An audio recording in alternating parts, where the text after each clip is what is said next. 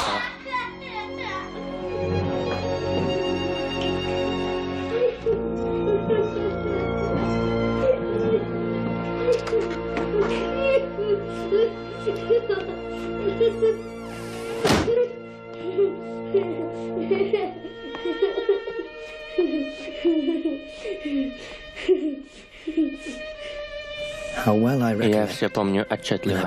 Когда я умолк, мне показалось, что с того самого момента в нашем доме правила зловещая тишина и спокойствие. Наступали темные времена, ночью никого не было со мной рядом. Меня мучили страшные вопросы. Неужели я совершил преступление? Меня отправят в тюрьму? Может быть, меня повесят? Дэвид.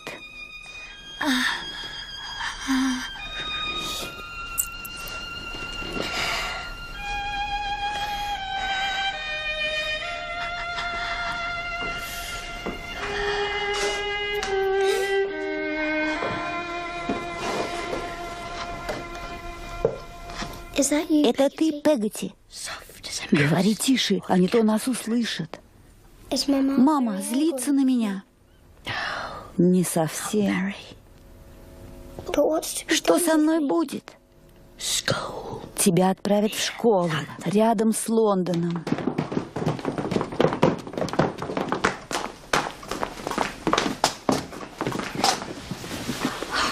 Дэвид, мама, прости меня, пожалуйста. Клара, я прощаю тебя. Клара, исправься, пожалуйста. Попытайся исправиться. Я прощаю тебя.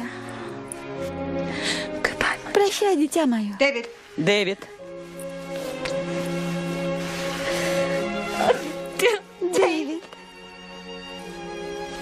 Хватит. Прекрати. Я сказала, прекрати.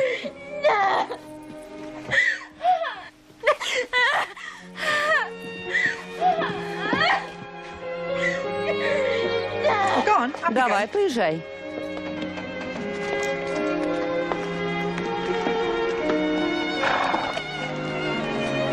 Надеюсь, ты исправишься. Или плохо кончишь.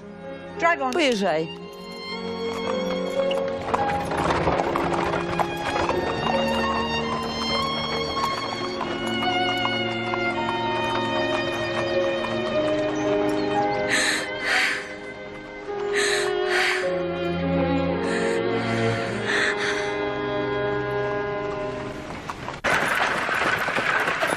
Стойте, мистер Баркис, стойте. Не забывай меня, Дэви, и я тебя не забуду. Я буду заботиться о твоей маме, как о тебе. Я никогда не покину ее.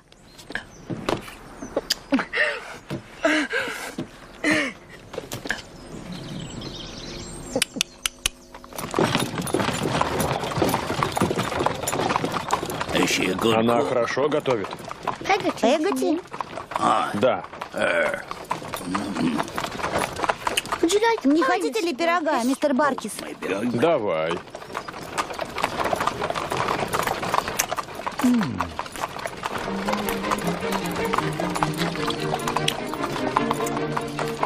Ты должен ей написать.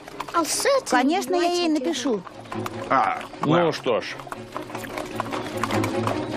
Если будешь ей писать, то скажи ей, что Баркис желает. Баркис желает. И это все? Да. Баркис желает.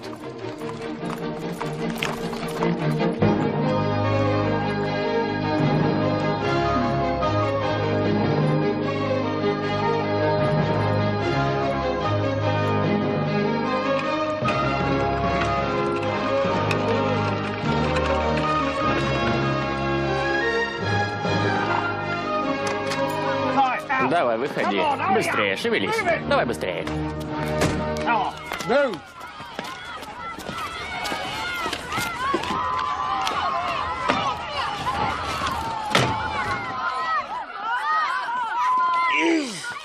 Это новенький, мистер Тангей? Да, мистер Крикл, сэр. Заводи.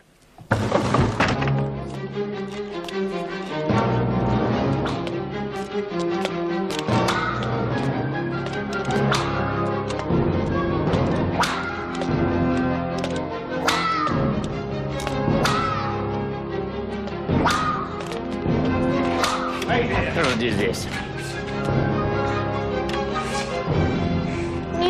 Новенький. Томми Треддлс. Удачи. Давай. Заходи.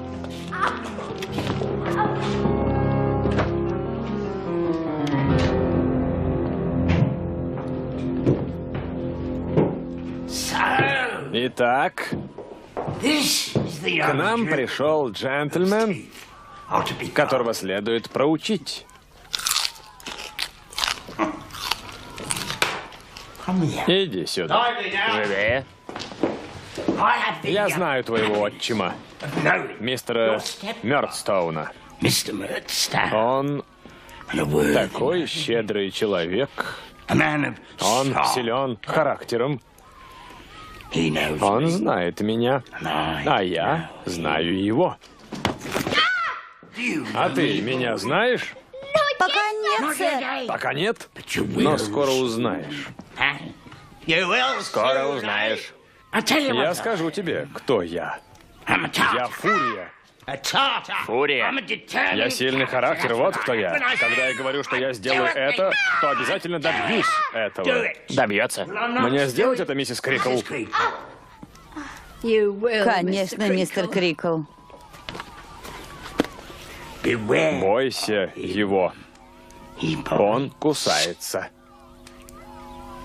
Мистер Тангей, прошу вас.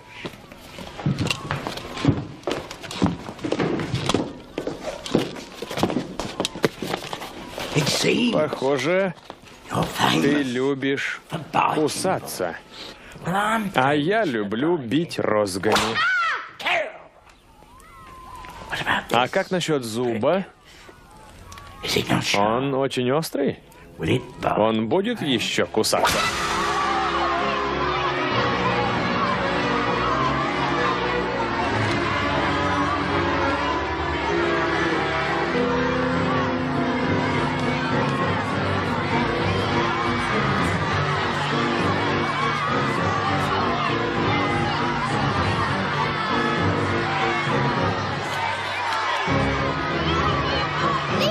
Не трогайте его! Оставьте его в покое, свиньи! Заткнись, Треддлс.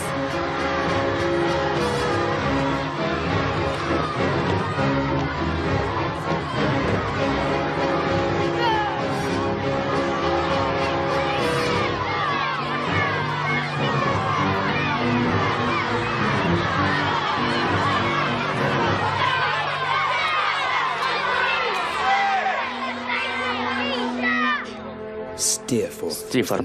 Имя моего спасителя. Джеймс Стифорд.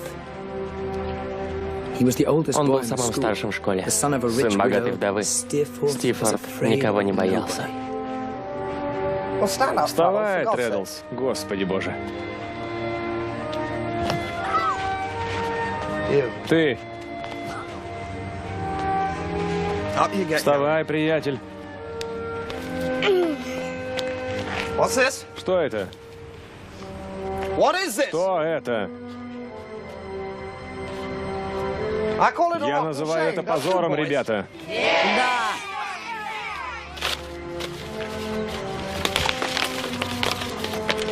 Да. Добрый день, мистер Крикл.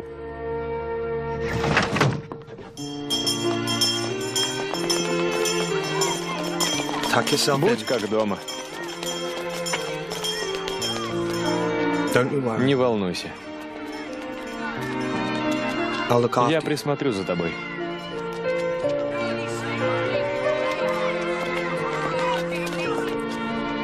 С этого момента нас связывала преданность друг другу и лояльность. Единственный, кто поддерживал жизнь в этом ужасном месте, был Стифорд. Он любил разные истории, но он был далек от идеала. Он просил читать ему, и я читал ему. Наступило утро, и меня вызвали в кабинет мистера Крикла. Дэвид Копперфилд? Да, сэр. Ты должен явиться в кабинет мистера Крикла. Пойдем, шевелись.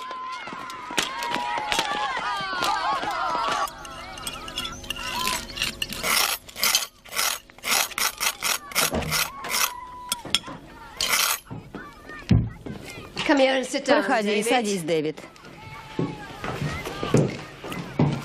Я должна тебе кое-что сказать, дитя мое. Ты слишком молод и не знаешь, как быстро меняется мир и люди. Но мы все должны об этом знать, Дэвид. Молодые люди зачастую не задумываются об этом. С большим сожалением. Я должна тебе сказать, что твоя мама заболела. И болезнь очень опасная. Она мертва. Женщина продолжает род человеческий, но иногда ей так мало времени отводится на жизнь. Женщина увядает, как цветок. Она скользит по загробному миру, как тень, которая не знает покоя. Из середины своей жизни ее ждет путь к смерти. После того, как ты уехал, она начала скучать, и страх буквально сводил ее с ума. Она боялась, когда муж кричал на нее, но все же она продолжала его любить. Потому что она не могла не любить человека, который находился рядом с ней. Однажды она сказала мне: «Пегати, дорогая, обними меня своими руками и прикоснись ко мне. Я хочу видеть твое лицо».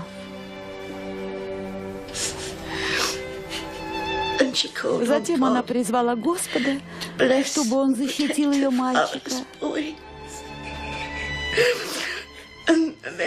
А потом она умерла. Она заснула, словно ребенок.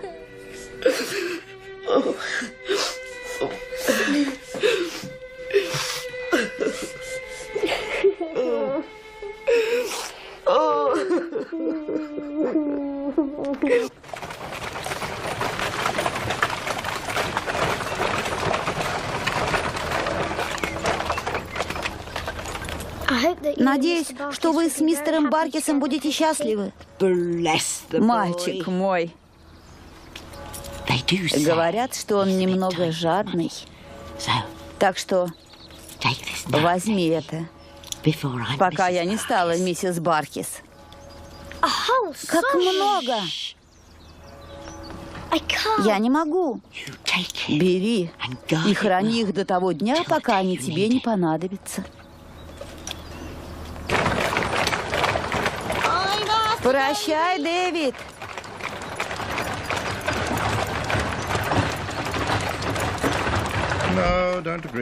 Не сожалей, не стоит. Пустая трата времени. А хуже всего пустая трата денег. Вложи их куда-нибудь в дом, в строительство, в какое-нибудь полезное дело. Очень быстро, и сразу получишь свои дивиденды. Войдите.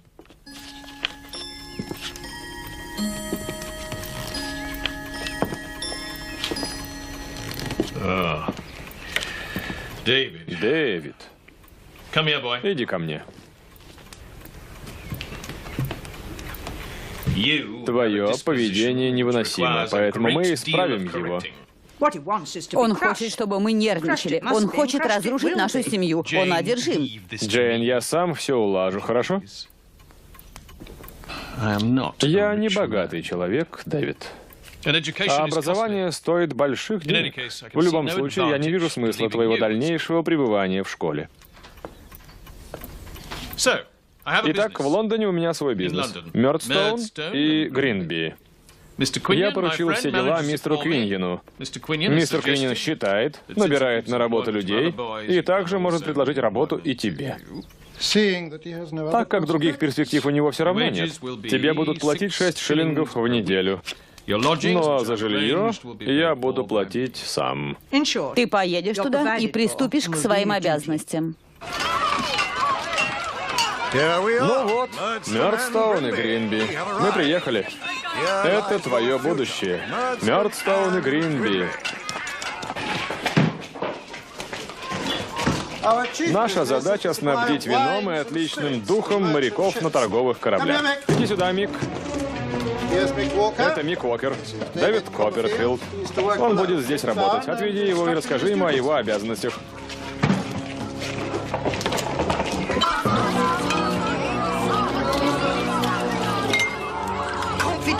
Вот так-то вот.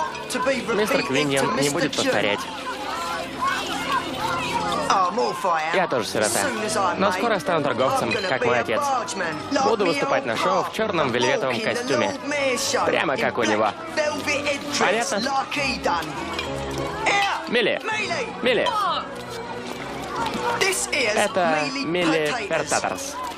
У него есть имя, но мы его зовем Милли Пертаторс, потому что он похож на поджаренную лягушку. У тебя есть имя? Какой-то там Коппер. Фил. Копперфилд. Дэвид Копперфилд. Покажи ему объем работы. Удачи, Коппи. Дэвид Копперфилд. Слуга Милли к вашим услугам. Милорды, леди и джентльмены. Покажи руки. Покажи руки.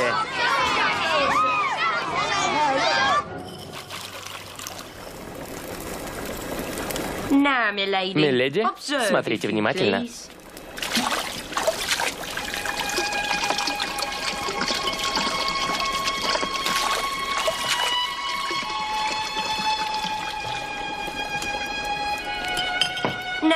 Теперь вы, миледи.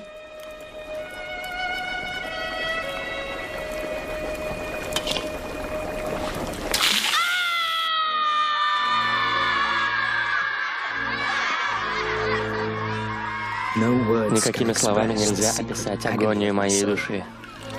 Каждый день был для меня безнадежным. В моем молодом сердце было полно страданий. Я знал, что день за днем все, чему я научился, и все, о чем я думал, все светлые мысли исчезнут из моего разума и никогда больше ко мне не вернутся. Но неожиданно в этом мраке начал пробиваться луч света.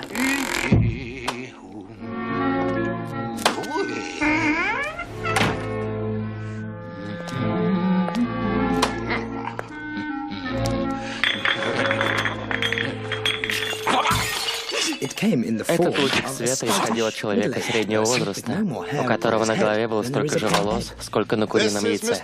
Это мистер Микобер. Он также знаком с мистером Мёрдстоуном. Он тоже работает у нас и исполняет наши приказания. Ты будешь жить в его доме. Мистер Микобер, это Дэвид Копперфилд. Очень рад, мистер Копперфилд. Я понимаю, что ваше путешествие по этому городу еще не закончено, и знаю наверняка, что вы посвящены не во все тайны современного Вавилона. В общем, чтобы вы не потерялись, я помогу вам обустроиться и буду вас сопровождать по городу. Спасибо, сэр. Милли, Иду, сэр. возьми вещи Копперфилда. Есть, сэр.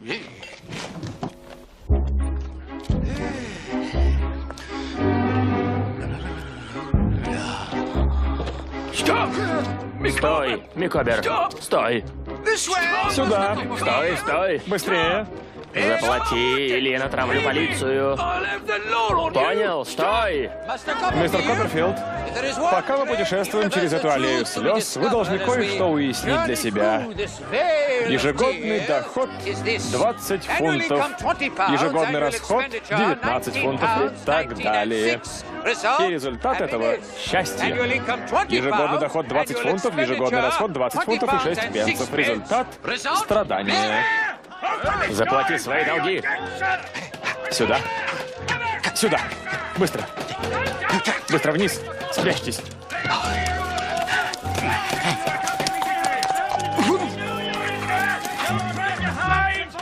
Расплатись с долгами. Выходи. Обстоятельства сложились так, что мы не можем пройти через парадную дверь, так как за мной охотятся мои друзья. Они, конечно же, ничего серьезного не сделают, но все же лучше их не тревожить. Другими словами, нам нужно пройти через заднюю дверь. Давай.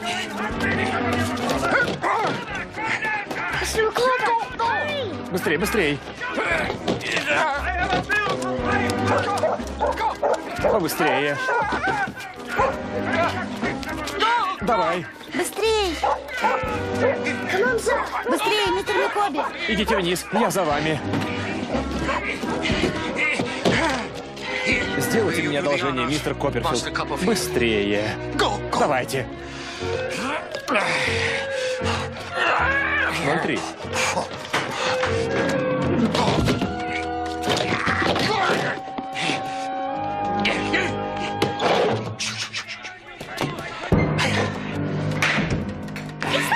Это вы, мистер Микоби? Да, это я. Дорогая, разреши мне представить тебе Дэвида Копперфилда. Мистер Копперфилд? Мистер Копперфилд станет партнером в моей жизни, моей правой рукой. В общем, станет помощником, миссис Микобер. Как поживаете, мэм? Микобер! Наверх, наверх.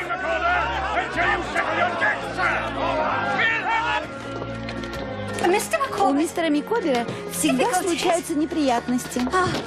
И если честно, то ему очень трудно их преодолеть. Очень трудно. И если кредиторы мистера Микобера не дадут ему еще времени, тогда, принимая во внимание обстоятельства, с нами может случиться беда. Мистер Микобер — друг мистера Мёрдстоуна. Друг? Я бы так не сказала.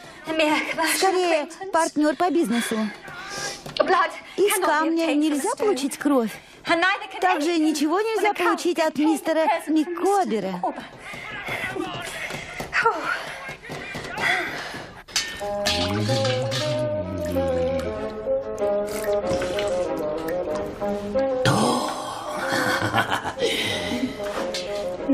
Моя семья считает, что мистер Микобер должен покинуть Лондон и применить свой талант в деревне.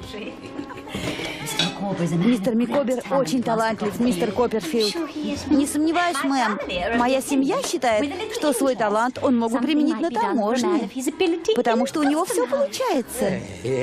Да. А в это время, может быть, мне подвернется другая работа. Дорогая, передаю тебе мистера Копперфилда. Добро пожаловать под крышу, сэр.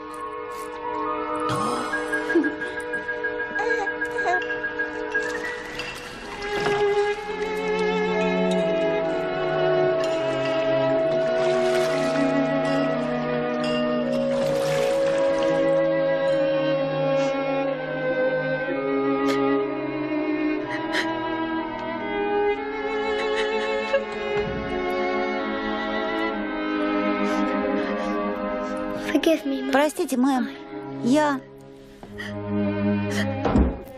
Если я смогу вам помочь, то обращайтесь. Благослови вас Господь, мистер Копперфилд. Вы для меня не чужой человек. Поэтому я могу вам сказать, что проблемы мистера Микобера очень большие. Он дождется кризиса. Большого кризиса. Мне очень жаль, мэм. Дело в том, что кроме голландского сыра в этом доме нечего больше есть. Мистер Микобер отвел детей в кафе, чтобы они поели пирога.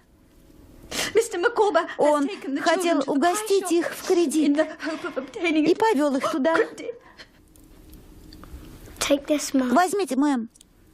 Пожалуйста. Пожалуйста. Нет, нет. В качестве займа. Я даже не думала. Но не могли бы вы мне сделать еще одно одолжение? Все что угодно, мэм.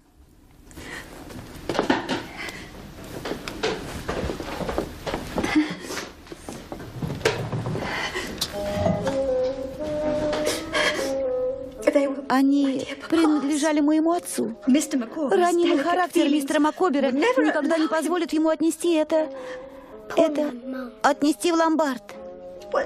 Или лучше избавиться от них. Для меня это так тяжело.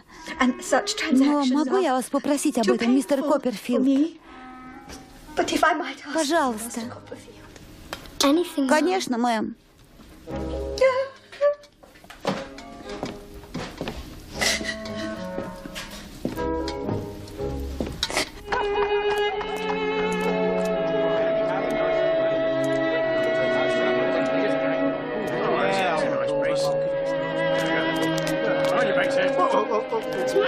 Это мой дом. Я здесь живу.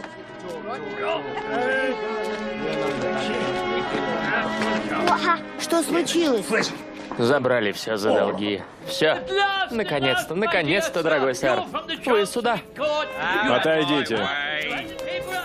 У вас есть все бумаги? Ему не стоит давать денег, сэр. Я сказал, что уже все готово. Постойте.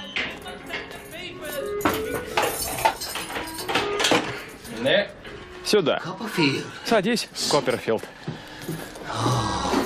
Копперфилд. Цветок завял, листья все опали. Господь покарал меня за все грехи. И, в общем, мои дни сочтены. Я никогда не брошу тебя, мистер Микобер. Ангел мой. Он отец моих детей. Он муж моих чувств. И я никогда не брошу мистера Микобера. Никогда. Никогда. Не плачьте, мэм.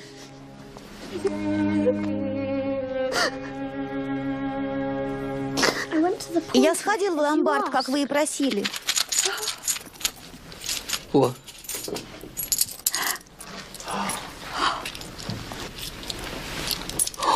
Копперфилд, ты троянский конь. Мы заплатим за квартиру до конца месяца. Ты имеешь полное право жить в своей комнате, мистер Копперфилд. Ты очень добрый человек. Добрый. Сходи в кафе и принеси нам ужин.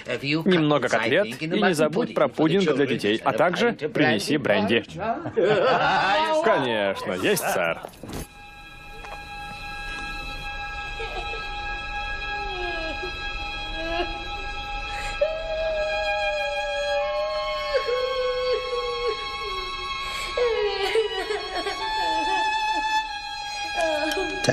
Ко всем моим старым переживаниям и страданиям добавились новые.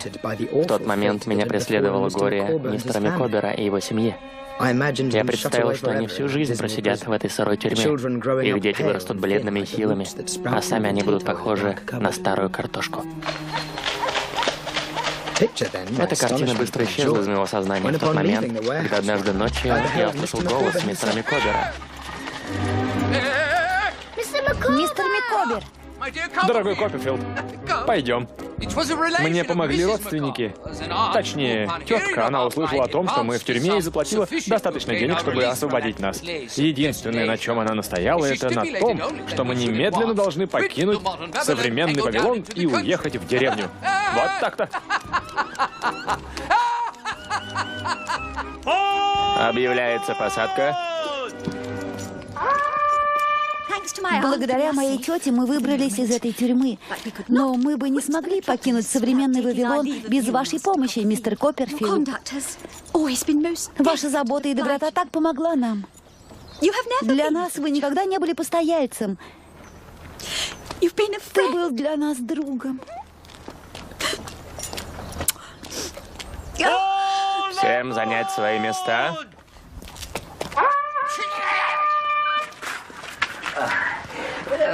Дорогой Копперфилд, удачи, счастья тебе и процветания. Если в течение нескольких лет я изменю свое отношение к жизни и поменяю свой образ жизни, то это уж будет точно потому, что на это повлияла наша дружба. Я запомню тебя на всю жизнь. Займите места. Пожалуйста, сэр, мистер Микобер, вы должны ехать. Если что-то со мной произойдет неординарное в жизни, то я буду счастлив, потому что я буду знать, что ты для этого послужил катализатором. Я знаю это. Займите места. Удачи.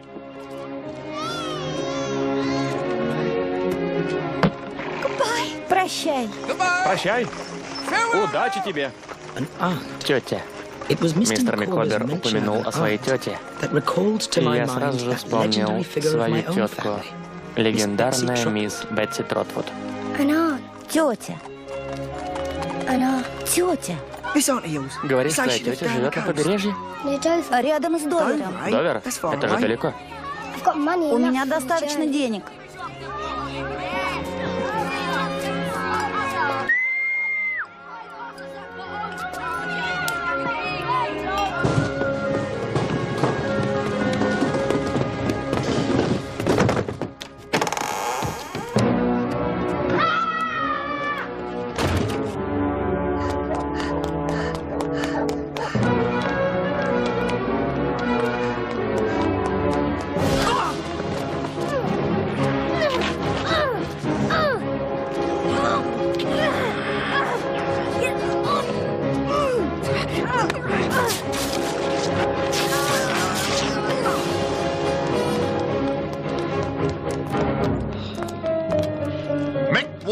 Мик Уокер, что у тебя в руках?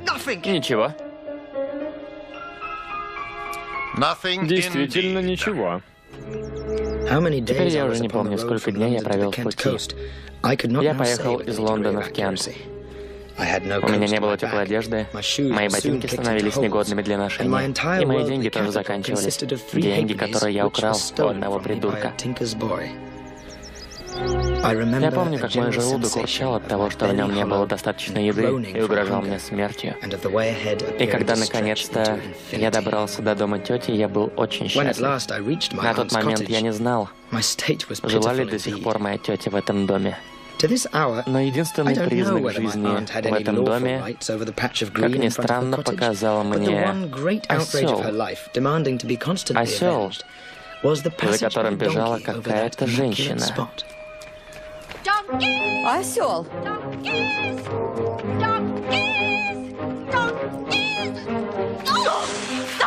Проваливай. Мой отец натравит на вас полицию, сами увидите. Проваливай быстро. Проваливай. Мэм, проваливай. Мэм, проваливай. Пожалуйста, мэм, проваливай. Тебе нельзя сюда. Ну, пожалуйста, тетя. Что? Я Дэвид Копперфилд из города Бландерстоун, графства Суффолк. Моя мама мне рассказывала, что вы приходили в ту ночь, когда я родился. Было за полночь, поднялся ураган. Вы хотели, чтобы родилась девочка. Дженнет, воды.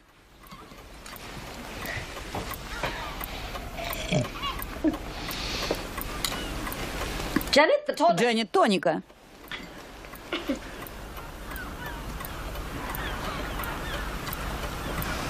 Мистер Дик, это и есть Дэвид Копперфилд. И меня интересует вопрос, что мне с ним делать? Что с ним делать?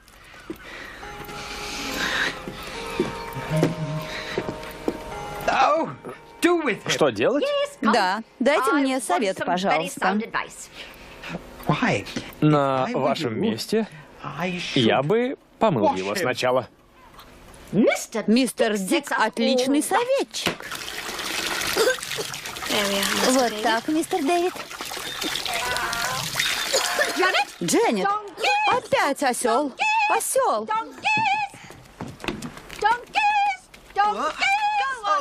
Нет, нет. Проваливай, проваливай быстро. Не надо. Проваливай. Ладно, ладно.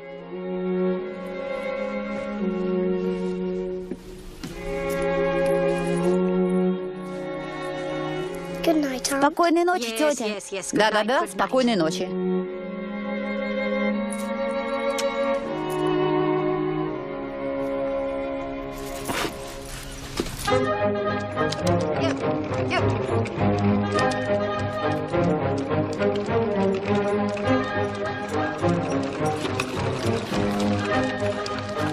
Мы едем в Кентербери, чтобы проконсультироваться с мистером Викфилдом.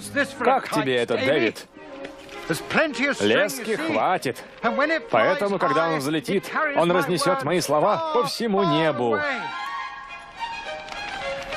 Так я буду вести борьбу с ними. Мы вернемся до наступления темноты.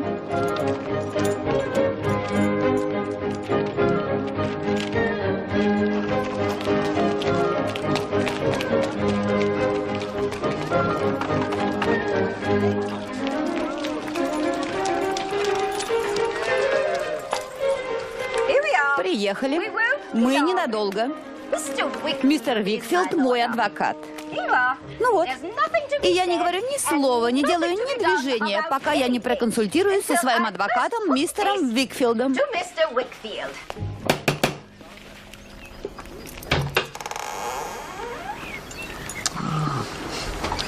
Добрый день, мисс Тротвуд.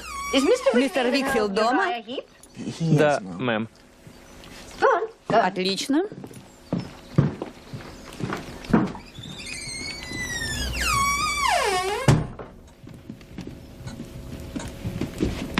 Это мой племянник. Я бы сказала, что самый лучший. Дэвид Копперфилд. Рад познакомиться, мистер Копперфилд. Мистер Викфилд ждет. Да. Жди здесь. Если мистер Копперфилд хочет, то он может подождать у меня в комнате. Да. Хорошо. Сюда, мистер Копперфилд.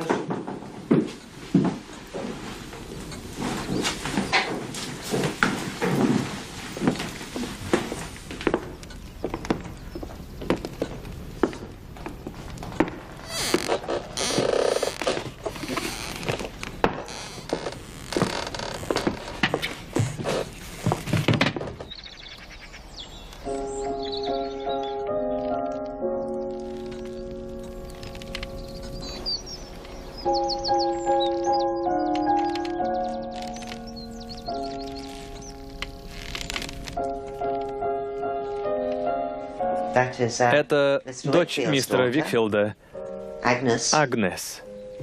Твоя тетя восхищается, Агнес. Так же, как и мы все. Даже я. Полагаю, что вы великолепный адвокат, мистер Хип. Я, мистер Копперфилд? Нет. Я никчемный человек, мистер Копперфилд. Моя мама тоже никчемная женщина. Наш отец называл нас раньше недалекими. Он был могильщиком. А кто он сейчас? Он находится в зените славы, мистер Копперфилд. То есть он умер, мистер Хип? Увы, мистер Копперфилд. А вы давно работаете на мистера Викфилда? Уже 4 года, мистер Копперфилд. Спасибо, что спросили. Когда-нибудь вы станете партнерами. Викфилд и Хип. Нет, мистер Копперфилд. Я слишком далек от этого.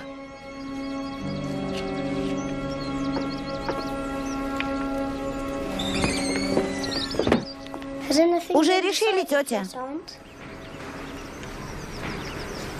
Нет, пока нет. Если честно, люди, которые сбегают из дома, мне не очень нравятся. Ты должен хвататься за жизнь обеими руками, чтобы она держала тебя на плаву.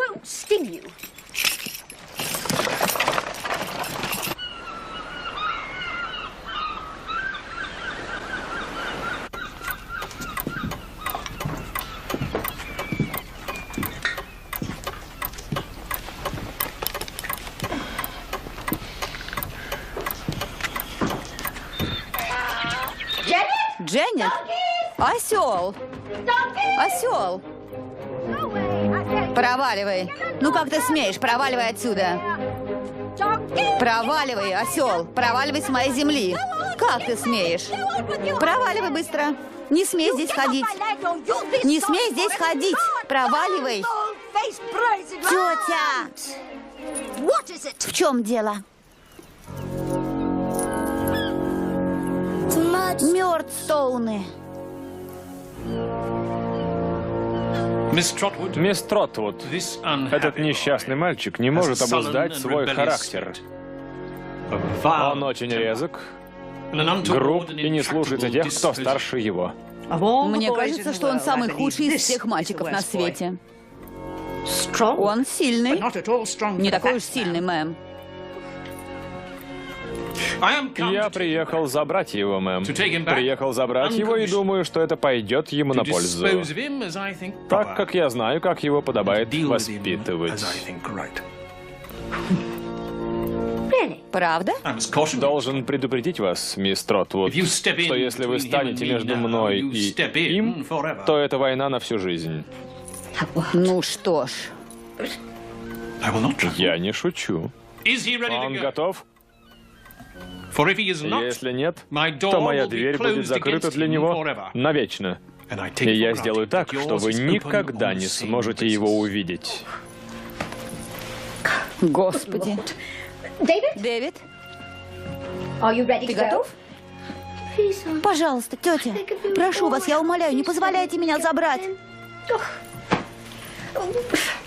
Мистер Дик, как мне поступить с мальчиком?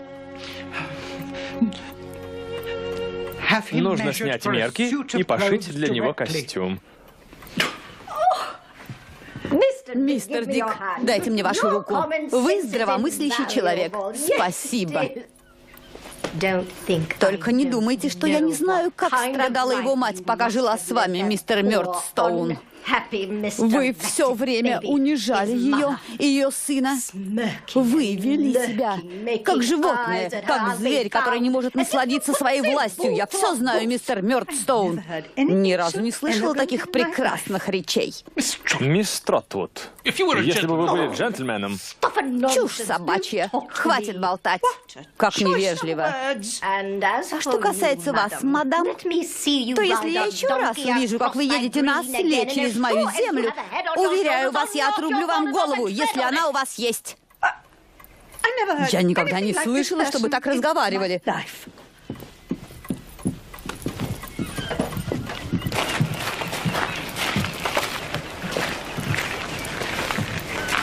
Мистер Дик, ворота. Нет, нет, нет. Мистер Дик, считайте себя хранителем этого мальчика. Хранителем? Серьезно? Прекрасно. Отлично. Я тут подумала, тебя нужно назвать Тротвуд. Тротвуд Копперфилд. Как тебе нравится?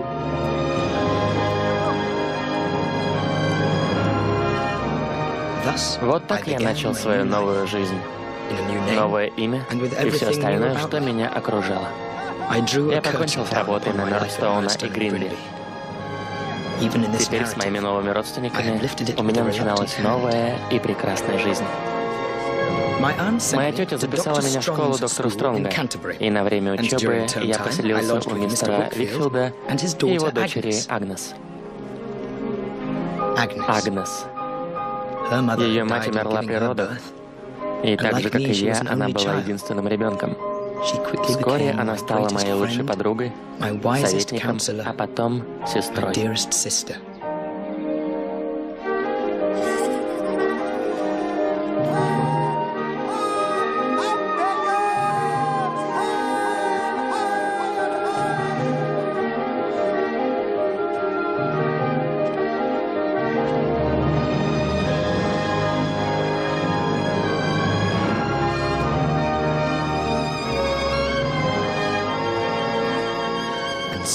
Прошло много лет. Когда я вырос и стал похож на мужчину, моя тетя решила, что я должен стать адвокатом. Она послала меня в Лондон. Там я устроился на работу в фирму Спенлоу и Джоркинс. Спенлоу и Джоркинс.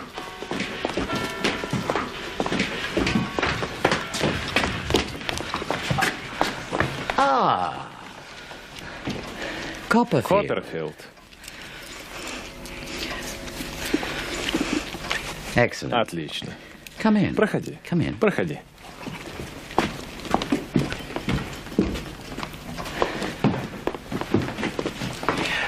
Клади на стол, Копперфилд.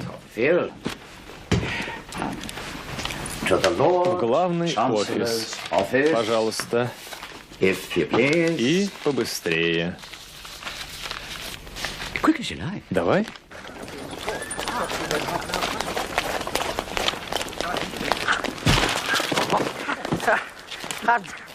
Прошу прощения. Прошу прощения, сэр. Нет, я виноват. Мне очень жаль. Извините. Треддлс? Копперфилд. Дэвид Копперфилд. Как поживаешь? Рад тебя видеть. Я тоже. Это был мой старый школьный друг Томми Треддлс. Моя тетя нашла мне квартиру на Бекингем-стрит. Я проживаю сейчас там. Я как раз собирался взять выходные. Мистер Спенлоу пригласил меня в свой дом. Прекрасно, правда? Флетчер и Флетчер. Разногласия между двумя кузенами.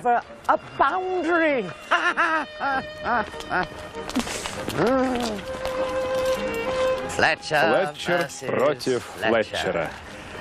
Вот это я понимаю. И, конечно же, самое главное в бизнесе – это непоколебимая воля.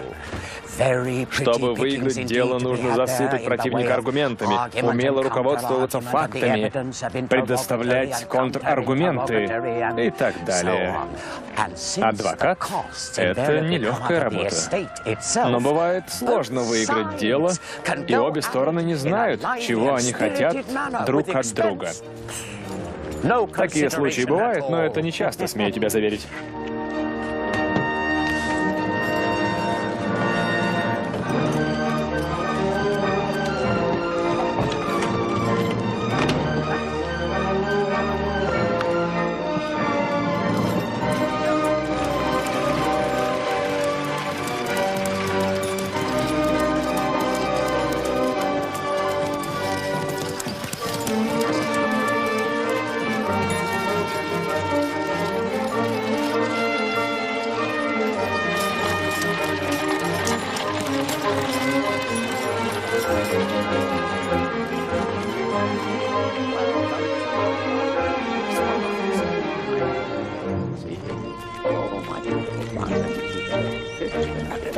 У вас отличный дом, сэр.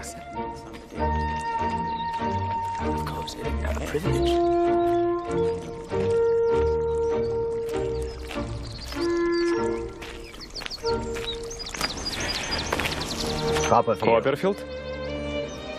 Это моя дочь, Дора.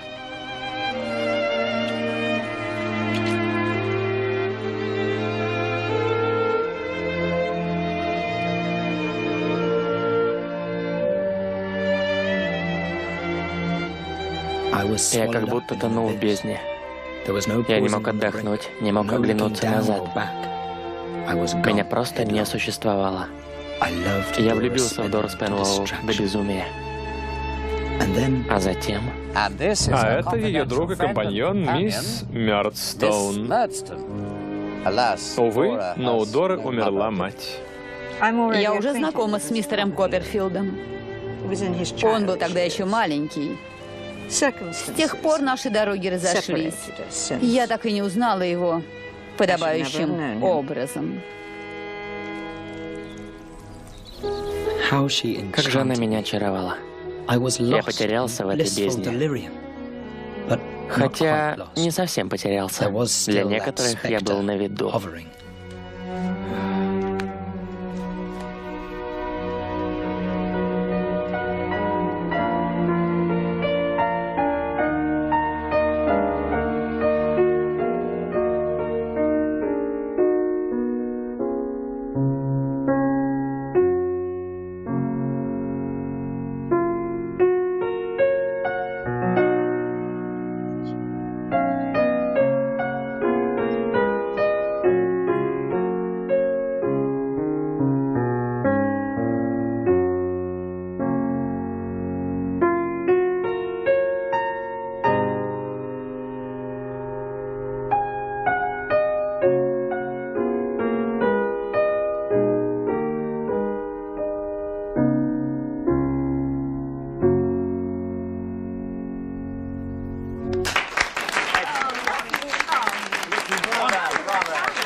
Как его зовут?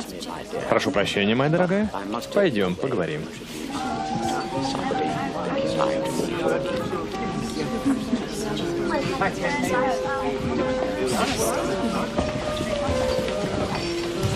Дэвид Копперфилд, давайте поговорим. Я не собираюсь отрицать тот факт, что мое мнение о вас сформировалось. Но, скорее всего, оно было ошибочным, или просто я что-то не так поняла. Не будем обсуждать этот вопрос. Я имею мнение о вас, а вы имеете мнение обо мне. Но не обязательно делать так, чтобы наши мнения враждовали между собой. Давайте станем друзьями.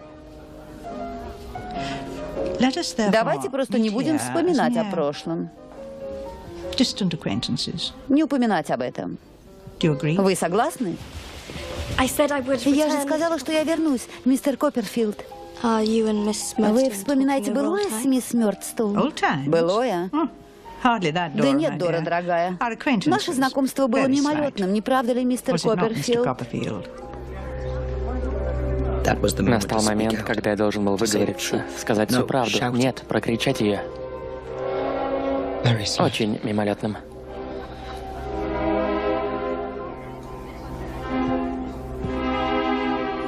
Было видно, что она ликовала. Радость. Я и сейчас это вижу, и мне это знакомо. Я пошел по легкому пути, по пути труса. Господи, какой враг наделил мою душу этим фатальным бессилием?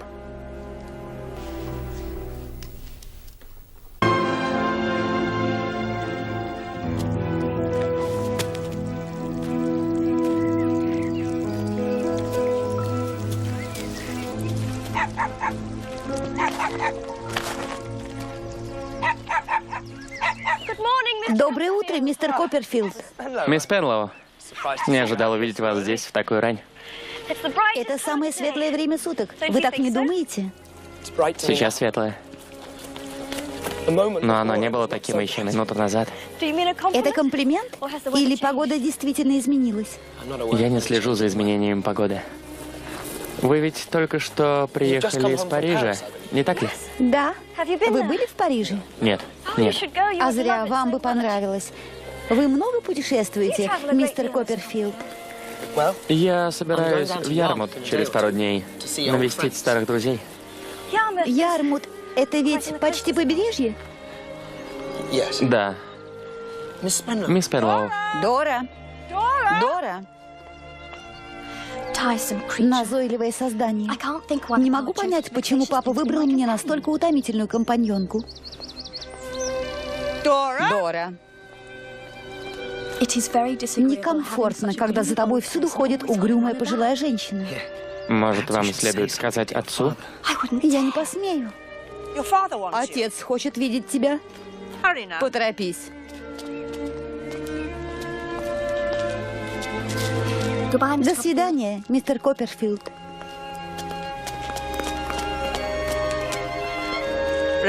Помните, мы встретились здесь просто как знакомые. Все в прошлом. И я не слышал ее. Мистер Копперфилд? Все мои мысли были о Доре. Дора. Мистер Копперфилд? Дора. Вы слышите меня, мистер Копперфилд? Я вернулся в свою квартиру в городе, как будто в трансе. Я пытался поработать над книгой, что я пишу, но ничего не вышло. В каждом предложении мне мерещилось имя Дора. Я решил отвлечься от всех мыслей и сходить в театр.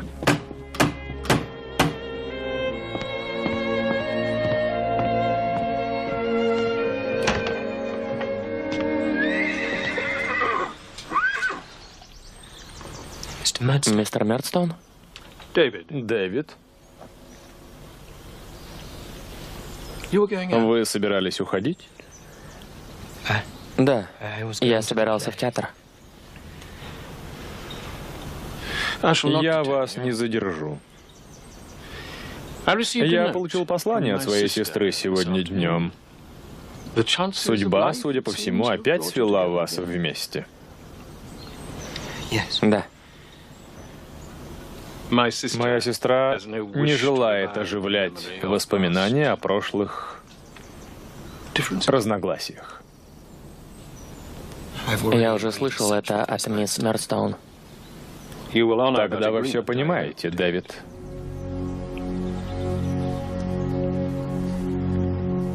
Вы думаете, что можете рассказать много о ней и обо мне того, что причинит нам вред. Но ведь мы также можем многое рассказать и о вас. Вы решили, что я хочу воскресить прошлое, мистер Мёрдстоун?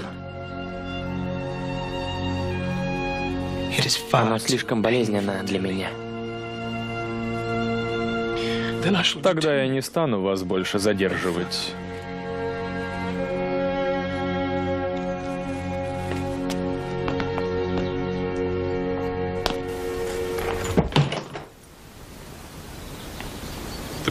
Нынешняя миссис Мёрдстоун. Я счел бы за честь познакомить ее с вами, но не желаю, чтобы вы опоздали в театр.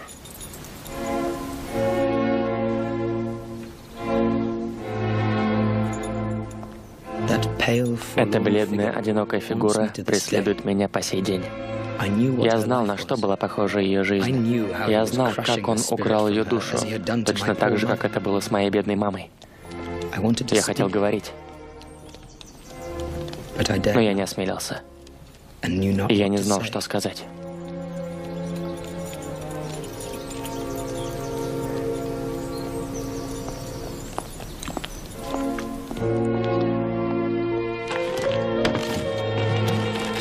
Итак, я отправился в театр. Но как только я пришел в себя после произошедшего, я встретил еще одного призрака из прошлого. Но это был не мрачный призрак, несущий лишь боль, а светлое видение, напомнившее мне о немногих мимолетных мгновениях счастья. Это был Джеймс Стифорс. Стифорс? Мой друг и защитник из школы Салем Хаус. Стифорс! Стифорс, постой. Это же Стифорс.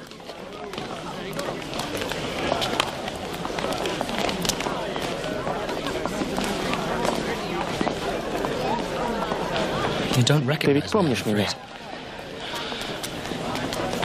Боже мой, это же малыш Копперфилд.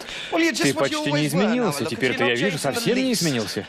Дорогой Стифорс, я никогда не был так рад. Я счастлив встретить тебя снова. Какого дьявола ты здесь делаешь? Я был на спектакле. Он был просто замечательным, волшебным.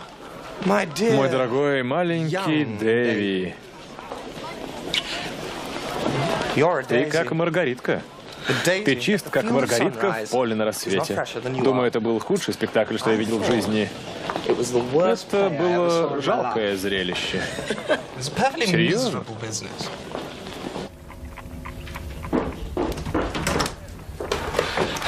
Прости, Стифорс. Винный магазин уже закрыт, поэтому мне пришлось идти в таверну. Ты пишешь книгу, Маргаритка? Это так. Истории и наброски. Ты всегда любил книги. И романы. Помню, как ты читал их мне. Да, я не любил шумной компании. Когда ты уезжаешь в Ярмут? Завтра. В Лондоне сейчас адски скучно. И я подумываю купить лодку. Если ты согласен терпеть мою компанию, я поеду с тобой. Дорогой Стифорс, я сочту за честь ехать с тобой. Значит, договорились? И мы вместе отправились в это роковое путешествие. Я ненадолго. Будь осторожней. По прибытию мы расстались. Стифорс пошел изучать окрестности, а я к Пегати и ее мужу Маркису. Он был болен.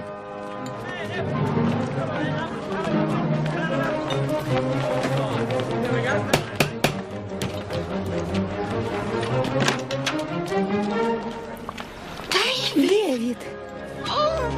Мой мальчик!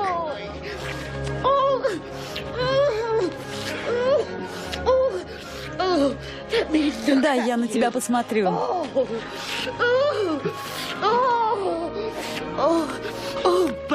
Баркис будет так рад. И это поможет ему гораздо больше, чем лекарство. Как он, Пегати? Плохо. Очень плохо. Ревматизм. Зайдешь, проведаешь его, мой дорогой? Баркис. Вот, лучшее лекарство для тебя.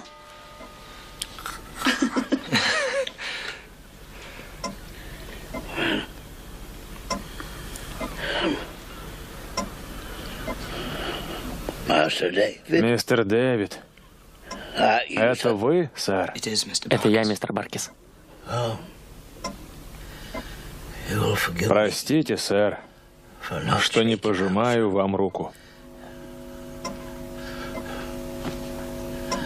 Но если вы пожмете помпон на моей шапочке, я сочту это знаком дружбы.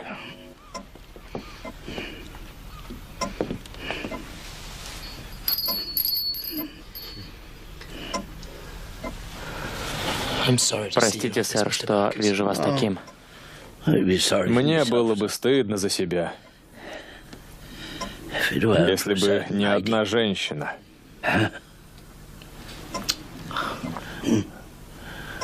Она самая заботливая и самая лучшая женщина на свете. Неправда, Баркис. Это правда, сэр.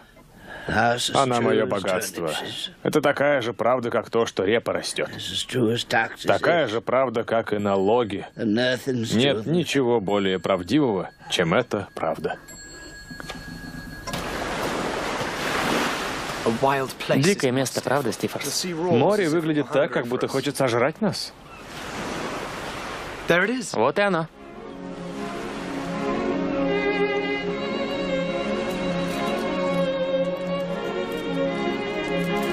Малышка Эмили.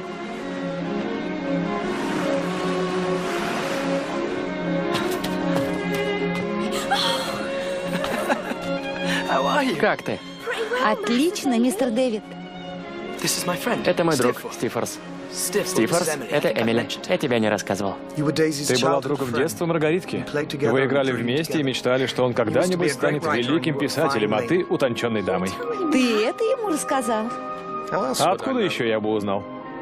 Это были глупые мечты. Теперь я старше. И мудрее. Надеюсь. Мы отдаем наши мечты, а взамен получаем мудрость. Я так думаю. Это честная сделка. Мистер Дэви! Мистер Дэвид! Мистер Дэвид! Дэвид! Наша малышка Эмили, она не моя дочь. Я понимаю, мистер Пегати, но я люблю ее больше, чем родную. Уверен, что любите. Знаете, сэр, есть один человек, который знает нашу Эмили еще с тех времен, когда ее отец был жив. Не сказать, что красавец, но чем-то похож на меня. Крепкий, настоящий моряк с юго-запада, потрепанный, но в целом хороший человек и с добрым сердцем. И что вы думаете, он сделал? Всем своим добрым сердцем он полюбил нашу Эмили. Приходит она как-то вечером с работы, и он с ней. «Смотрите!» — кричит радостно. «Она будет моей маленькой женой». А она говорит, вся краснея от смущения: «Да, дядюшка, если ты позволишь». Если я позволю, давайте поднимем наши стаканы. О, вот ваш миссис Гамидж. Я отдаю нашу Эмили ее Хэму. За Эмили и Хэма.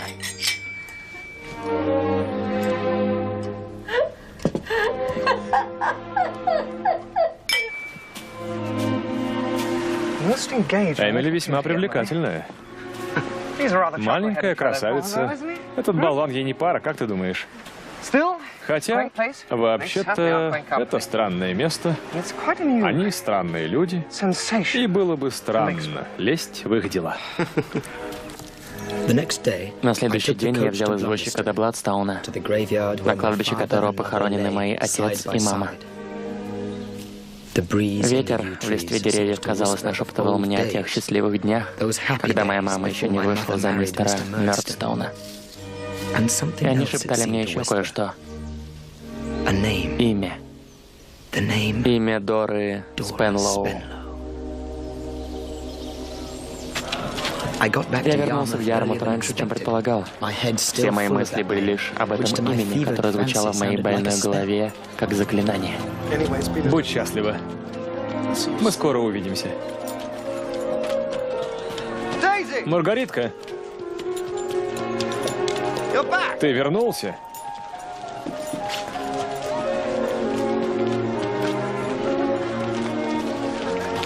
Мы случайно встретились на улице. Очаровательное создание. Жаль, что она не получила образование. Послушай, Маргаритка. Если случится так, что мы больше не встретимся, я хочу, чтобы ты помнил обо мне только хорошее. Стифорс. Нет, давай с тобой договоримся. Пожалуйста. Для меня в тебе нет хорошего, как нет и плохого. Я просто люблю тебя всем сердцем. Хорошо? Хорошо.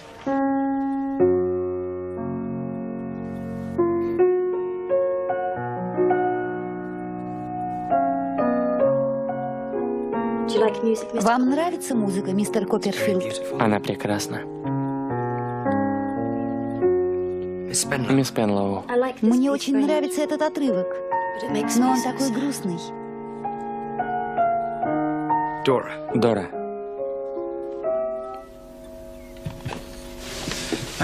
Моя дорогая Дора. Я люблю тебя. Я люблю тебя каждую минуту, каждого дня и каждой ночи с того момента, как мы встретились, Дора. Я умру без тебя. Не убивай меня.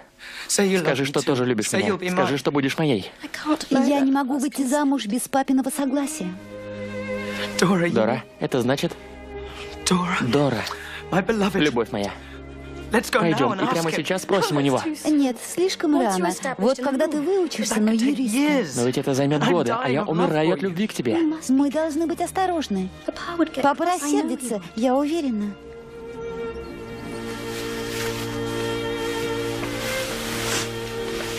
Не грусти. Мы будем часто видеться, и ты можешь писать мне. Могу? Только тайно, всегда тайно. Письма будешь посылать на имя моей горничной Хетти. Дора. Дора, ангел мой.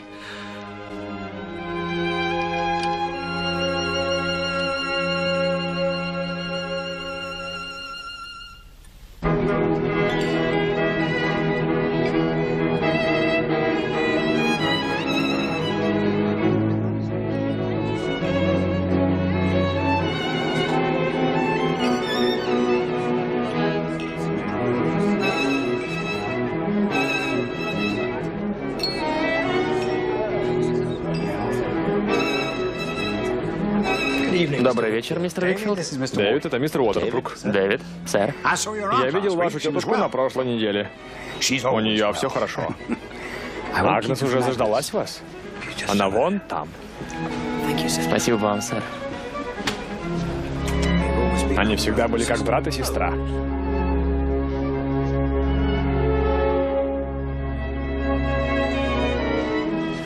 Простите, Тротвуд. Агнес, как я рад видеть тебя. Рассказывай все быстрее, пока нас не перебили. Первое, как ассоциация юристов. Второе, ты все еще пишешь свою книгу. И третье, в кого ты сейчас влюблен? Что касается первого, ассоциация юристов мне очень нравится. Второе, я боюсь, никогда не закончу свою книгу. И третье, с чего ты взяла, что я влюблен в кого-то? Разве мы с тобой не как брат и сестра? Трот. А может, я изменился?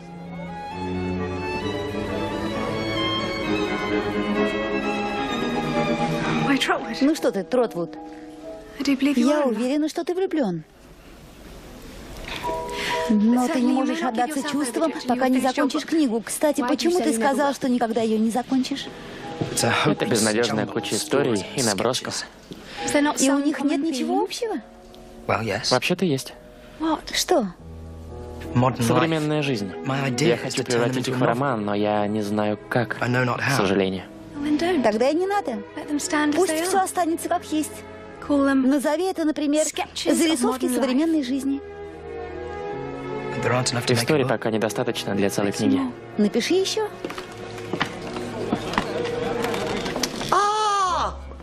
Мастер Копперфилд. Ах да, мистер Копперфилд, так правильно. Юрай Хип? Он самый, кто же еще? Как вы? Весьма польщен, сэр, что в такой компании обратили на меня внимание. На этом небосклоне столько звезд юриспруденции. Я прямо готов сквозь землю от стыда провалиться. Мой отец. Смотрите. Кажется, я кому-то еще нужен. Если позволите, мистер Копперфилд. Какого дьявола он здесь делает? Папа сделал его своим партнером.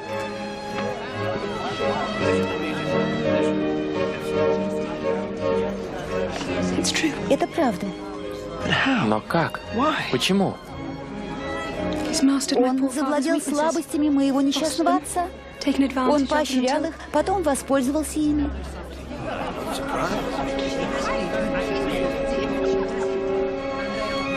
Папа боится его. Ради меня, ради моего отца, будь дружелюбен с Юраей. Я заберу ее у вас, Тротвуд.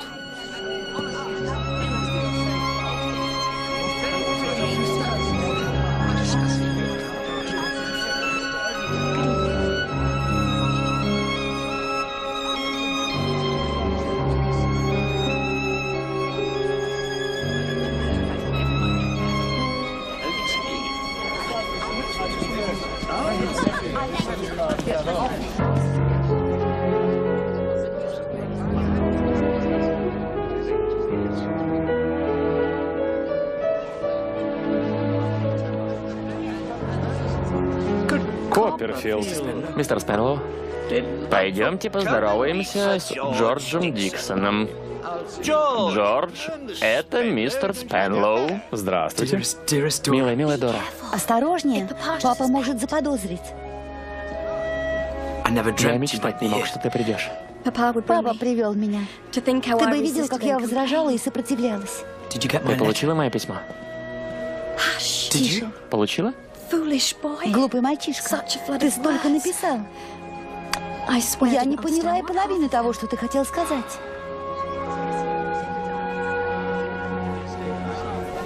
Трот. Дора. Мисс Пенлоу, позвольте представить мисс Викфилд. Агнес, это мисс Пенлоу. Когда я учился в школе в Кантербери, я жил в их доме. Как мило. Вы только пришли, мисс Пенлоу? Да. Простите, дамы, Копперфилд, я хочу познакомить тебя с сэром Джорджем Диксоном. Простите? Вы как-то связаны со Спенлоу и Джоркинс? Он мой папа. Рад вас видеть, Дэвид. Как вы?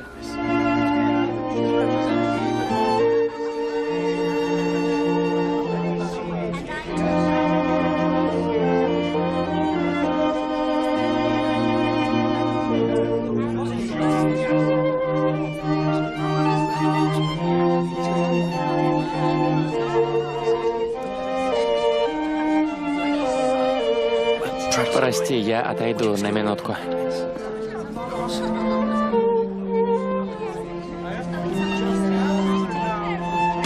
Дора, как тебе, мисс Викфилд? Очень, очень милая. И такая умная. Думаю, если бы мы с ней подружились раньше, я тоже стала бы умной. Ерунда. Она прочла столько книг. И каких книг? Поэзия, философия, история. Мне даже не по себе. Но я ведь тоже видел тебя с книгой. Это были глупые романы. Герцоги, бриллианты, роковые чувства. Я поражаюсь, как ты мог влюбиться в меня. Как я мог увидеть тебя и не влюбиться? А если бы ты меня никогда не увидел? А если бы мы никогда не родились?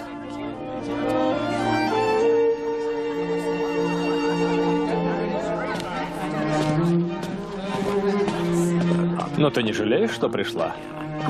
Нет, папа.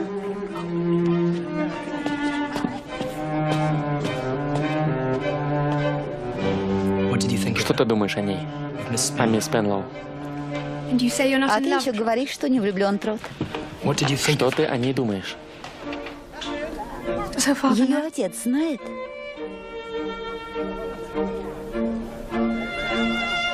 Тогда будь осторожен.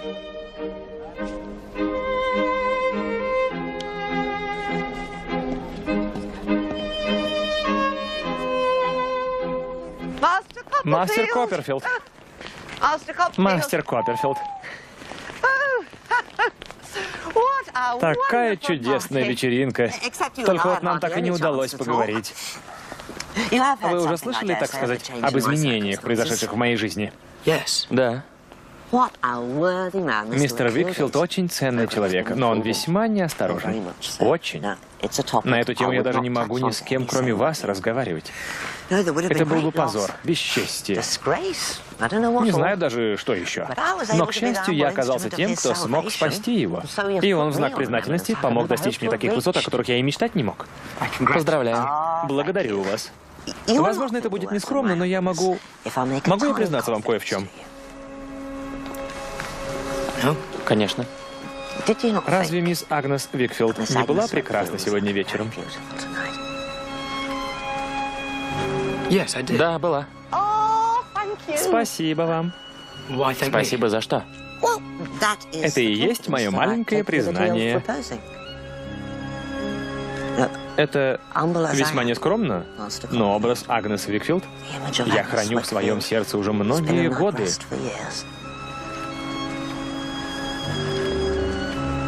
Мастер Копперфилд, знали бы вы, что я чувствую. Я готов целовать землю, по которой ходила моя Агнес. А вы рассказывали ей о своих чувствах? О, нет, нет, нет, нет, нет. Никому, кроме вас. Она еще так молода. Торопиться некуда. Я пока займусь своей карьерой. Думаю, настанет время, и при подходящих обстоятельствах я познакомлю ее со своими мечтами. Мне туда, в сторону центра. А мне туда. Тогда здесь и расстанемся. Если вы сделаете милость и сохраните мою тайну, и не будете мешать мне, то я восприму это как своего рода одолжение. Послушайте, вы ведь для нее как брат, мастер Копперфилд? Вы ведь не желаете неприятностей?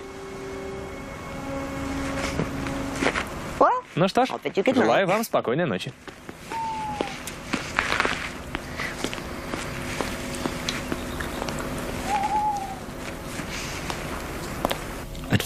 Поначалу я был слишком зол, чтобы мыслить трезво. Позже, когда я наконец взял себя в руки, я решил, что лучше всего будет не предпринимать ничего и сохранить услышанное в тайне. Читатель к этому времени уже, может быть, сложил свое мнение касательно моего решения. И именно в тот момент в моей жизни, когда я обедал с Трэддлсом в его квартире, судьба свела меня с еще одним моим старым другом. За школьные годы. За школьные годы. Помнишь, как меня бил палкой старик Крикл? Дорогой Трэддлс, старик Крикл бил тебя палкой почти каждый день. Он был жесток с тобой. Может и так. Но ведь было и много веселого в нашей жизни. А помнишь те истории, что ты нам рассказывал в спальне после отбоя? А это, наверное, хозяин дома пришел. За деньгами. Добрый вечер, мистер Микобер.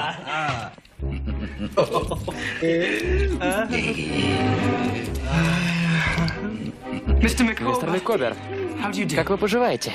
Сэр, вы весьма любезны. Жизнь моя течет, как ей и положено. А миссис Микобер? Ее жизнь, слава богу, течет, как ей и положено. А дети? С радостью сообщаю вам, что они кажутся в полном здравии. Неужели это возможно? Неужели я снова встретил Копперфилда? Мистер Микобер, я так рад встрече с вами. Дорогой Копперфилд. Миссис Микобер. Миссис Микобер. Миссис Микобер. Идемте, идемте. Дорогая, этот джентльмен по имени Копперфилд. Он желает познакомиться с тобой.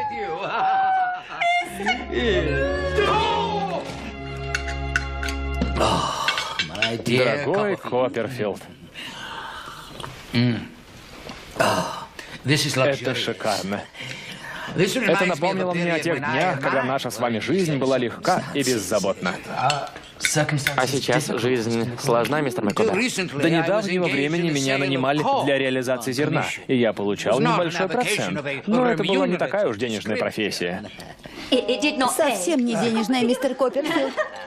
Мистер Микобер в настоящий момент не имеет никакой должности или работы. И кто во всем этом виноват? Кто? Общество. Другими словами, мистер Микобер бросил перчатку обществу и сказал весьма эффектно, кто поднимет ее. Пусть они понесут наказание. Эти люди. Пусть. Но как именно это осуществить? С помощью рекламы в газетах. Мне кажется, что мистеру Микоберу следует ради справедливости к себе, ради справедливости в обществе поместить рекламу во всех газетах. Да, во всех. Во всех.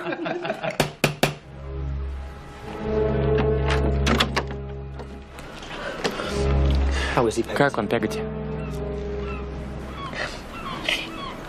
Ему совсем плохо.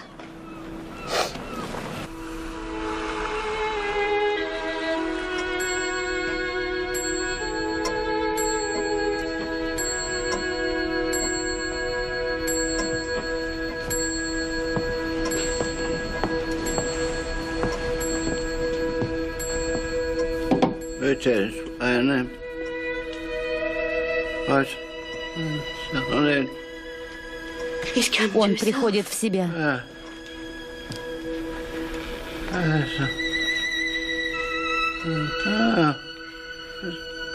Баркис, дорогой.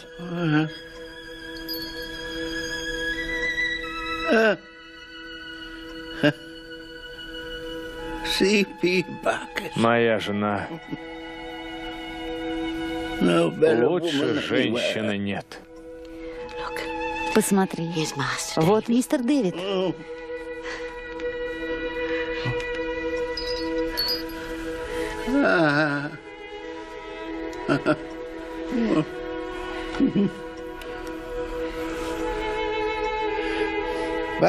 Баркис бессмертен.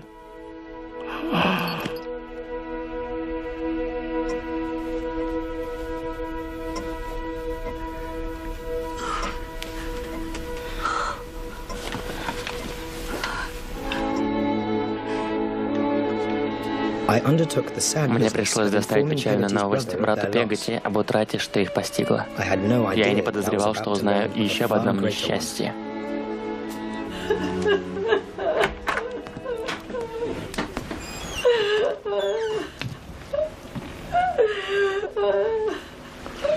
Хэм? Хэм, что произошло? Хэм, ради бога, скажи, что произошло?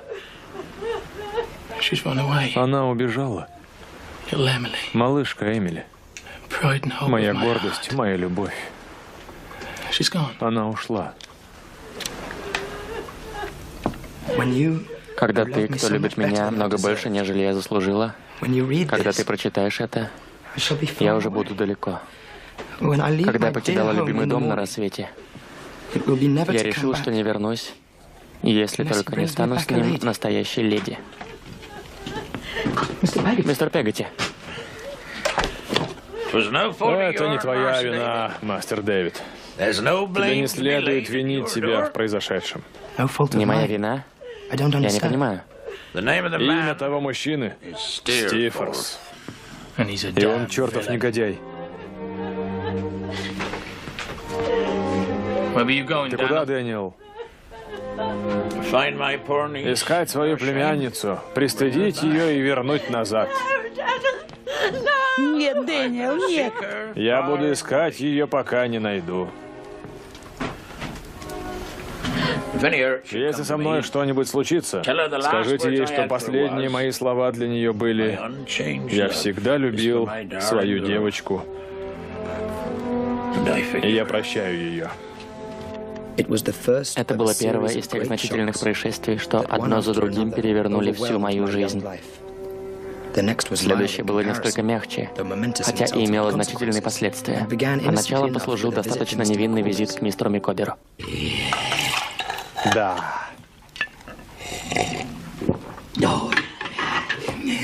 Дорогие друзья, это достаточно неожиданное откровение, но кое-что произошло. Я собираюсь обосноваться в одном из провинциальных городков нашего любимого острова и заняться, наконец, настоящим делом. Так что вы некоторое время будете наблюдать наш переезд и, надеюсь, простите нас за все неудобства, что будут причинены вам этими событиями.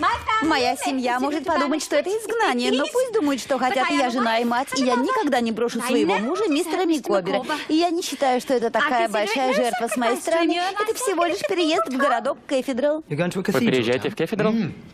В Кентербери. Я вступил в некие отношения и заключил контракт, по которому я имею обязательства перед мистером Юраем Хипом. Юраем Хипом? Выполнять для него работу в качестве доверенного секретаря. Вы знакомы с мистером Юраем Хипом? Конечно, мэм. Я считаю своим долгом предупредить вас касательно него. Мой дорогой Копперфилд, хочу сообщить вам, что осторожное высказывание миссис Микобер привело к этому результату. Перчатка, упомянутая ею в недавней нашей беседе, была брошена в форме рекламы и была подобрана моим другом Юраем Хипом. Вашим другом? Ну, так я льщу себе. Я знаю Юрая Хипа. Я знал его еще мальчиком. Он лживое и изменчивое существо. Треддлс, ты согласен со мной? Этот человек не заслужил уважения своими делами, и его многие боятся. Существуют различные точки зрения, но некоторые существенные обстоятельства заставили меня по-другому взглянуть на происходящее. Определенные трудности не имеют такого уж большого значения и не могут заставить меня принять. Буду краток. Мистер Юрай Хип выплатил все наши долги, мистер Копперфилд, и у нас нет пути назад.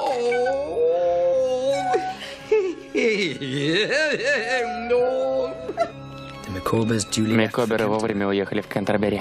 Мне регулярно писала Агнес. И хотя ничто в ее письмах не вызывало повода для беспокойства за них или за нее, мне было не по себе. Мистер Копперфилд, можете подойти на минуту?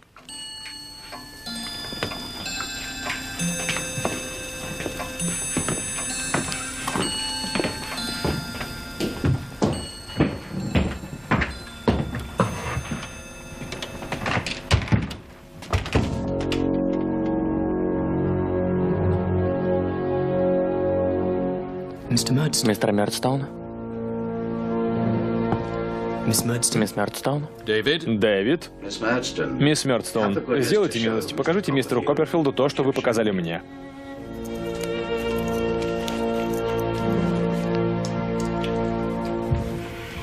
Я думаю, что это ваш почерк, мистер Копперфилд. Да, сэр. Спасибо, мисс Мёрдстоун. Вы можете быть свободны. Что? Я и мой брат пришли сюда, несмотря на то, что он месяц назад потерял свою жену и до сих пор скорбит о ней. Джейн Мёрдстоун, достаточно. Мое личное горе не является той проблемой, что собрала нас здесь. Моя сестра может многое нам рассказать, сэр. Ваша сестра выполнила свой долг, мистер Мёрдстоун. Остальное касается только меня и мистера Копперфилда. Хорошо. Я протестую. Джейн. Но поведение мистера Копперфилда было отвратительно. Джейн Мёрдстоун, придержи свой язык.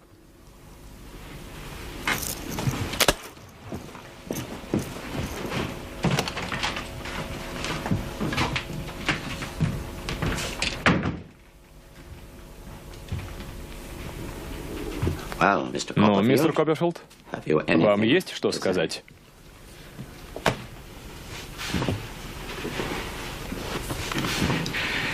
Мне нечего сказать, кроме того, что вся вина моя.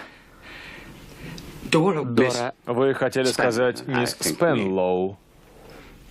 Мисс Пенлоу поддалась на мои уговоры прибегнуть к этой секретности, и я сожалею об этом.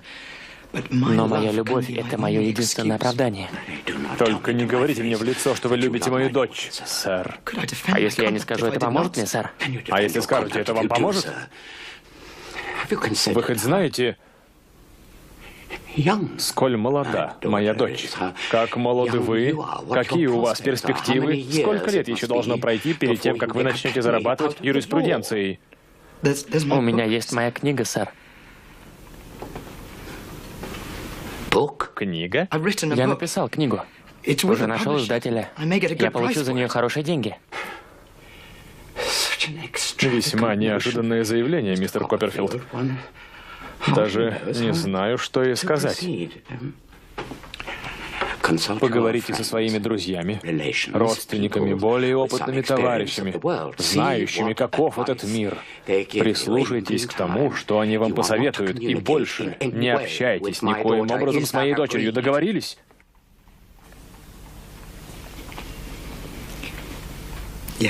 Да, сэр.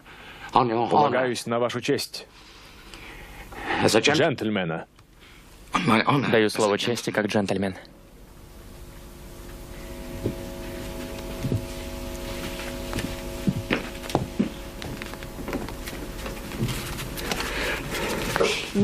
Аккуратно, плавно, следи за тем, что делаешь. Я решил поехать в Кент повидаться со своей тетушкой.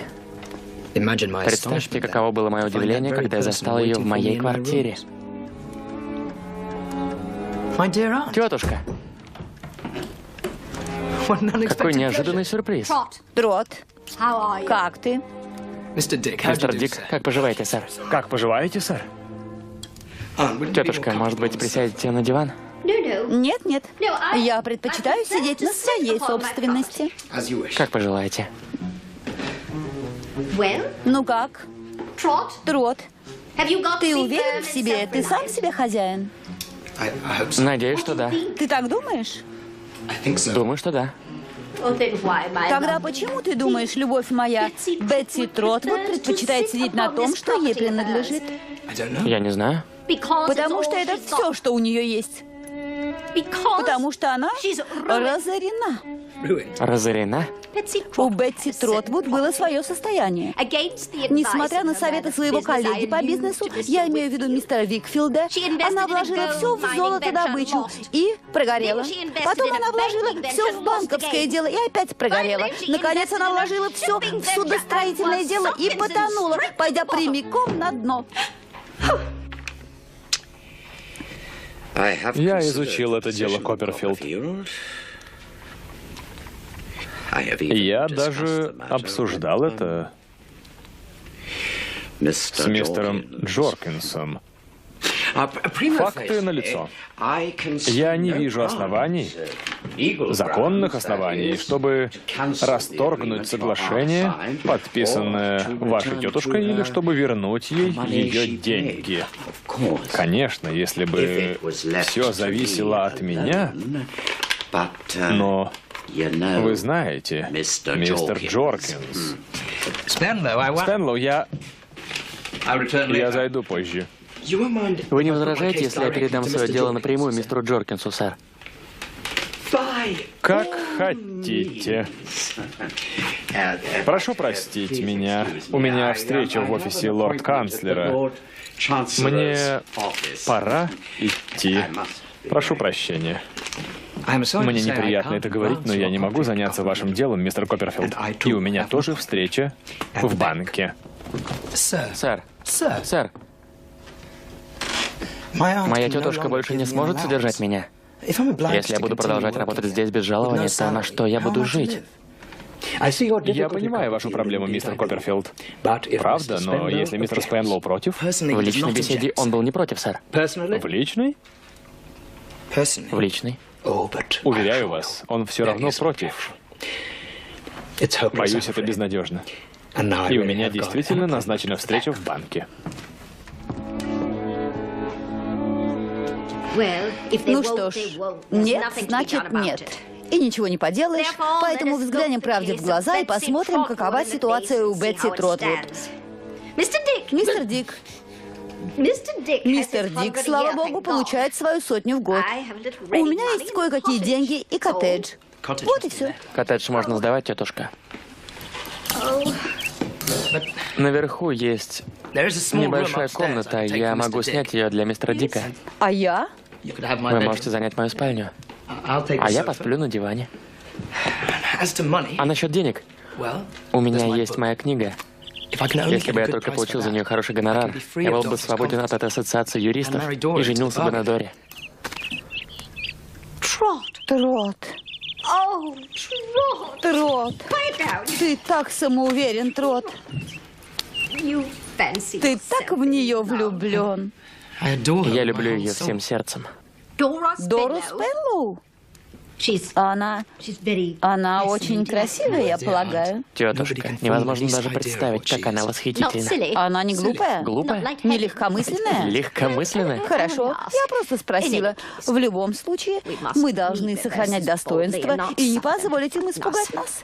Мы не должны опускать руки. Мы должны преодолеть эти трудности, Трот. Я поехал в Кент, договорился насчет коттеджа, а потом поехал в дом мистера Викфилда. Туда был приглашен на обед с ним и Агнес.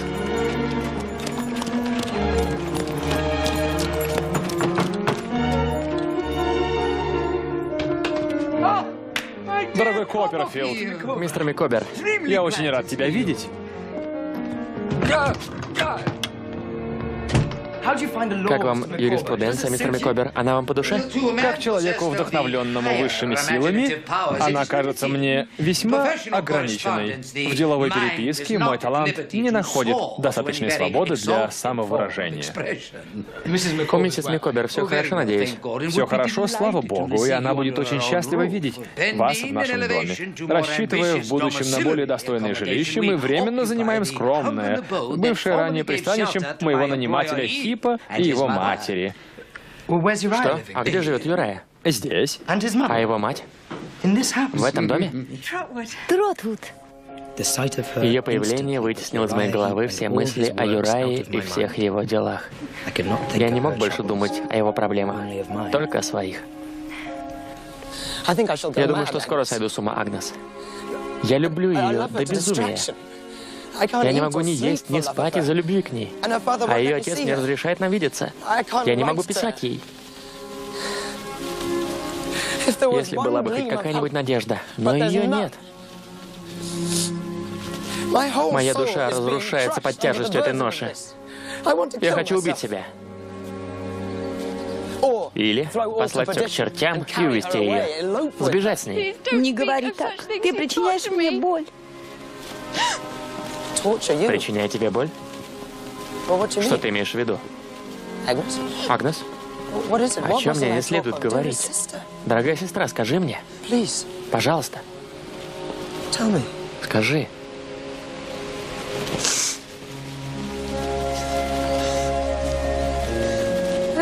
Я не хочу слышать, как ты говоришь об этих диких, невероятных вещах. О том, чтобы сбежать. Или убить себя. Или о том, что ты хочешь покинуть всех, кто любит тебя. Так любит тебя. Милая Агнес, Ты действительно думаешь, что я способен на такое?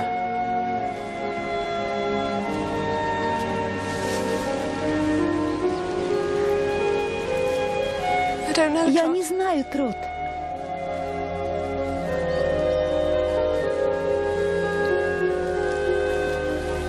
Покинуть мою тетушку, которой я всем обязан. Никогда.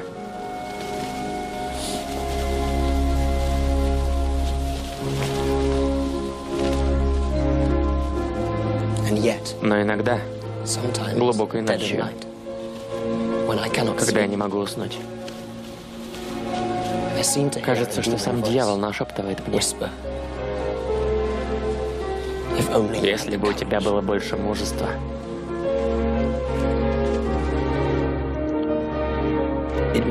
Только когда Юрая и его мать присоединились к нам за ужином, я увидел в полной мере, насколько сильно его губительное влияние на этот дом. Мне было больно смотреть на то, как часто мистер Викфилд наполнял свой стакан.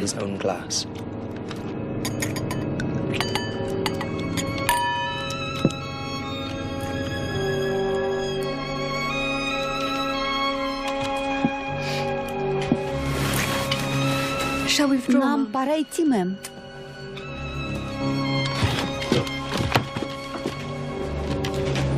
Не сиди допоздна, папа.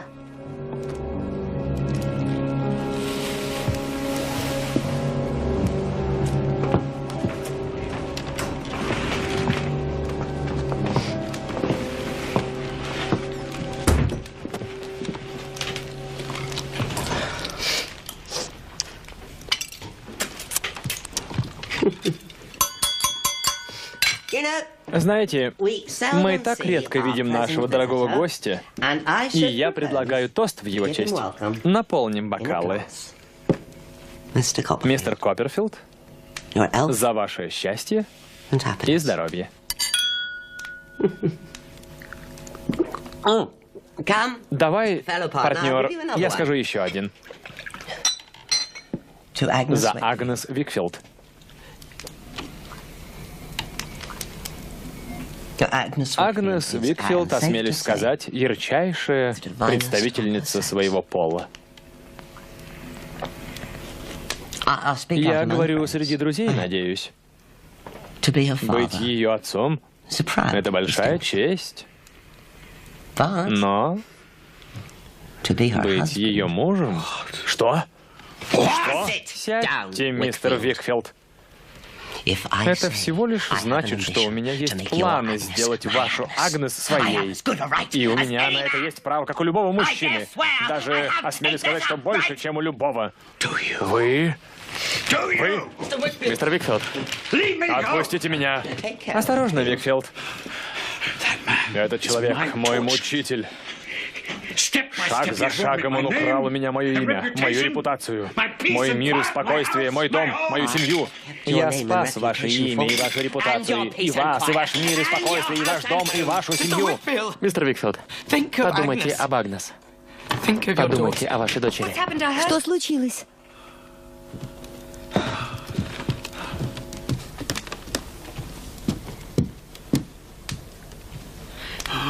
Пойдем, папа.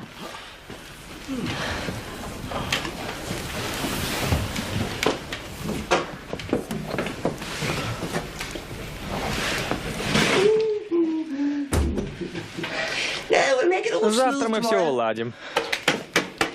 Мистер Викфилд понимает свою заинтересованность, когда не пьян.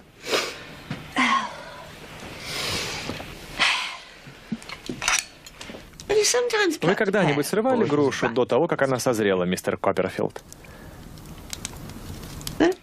Нет? Я вот только что сорвал. Но она уже созрела. Надо было только подойти правильно. Я уже не могу ждать. Осторожнее, Копперфилд. Я могу уничтожить его, вы знаете. Викфилда. О, да. Отправить его в тюрьму. Ты лжешь. Да? Спроси у него тогда. Давай, спроси. Спроси. Спроси о бриллиантах Ричборо. Ты презренный лжец.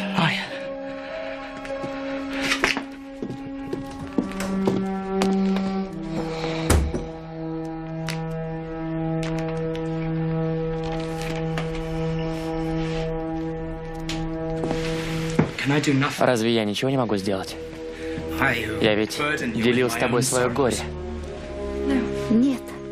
Агнес, ты ведь никогда не пожертвуешь собой ради своего долга. Ты ведь никогда не поднимешь руку на этого человека. Сначала я убью себя. Думаю, что мне не следует поднимать руку на этого человека.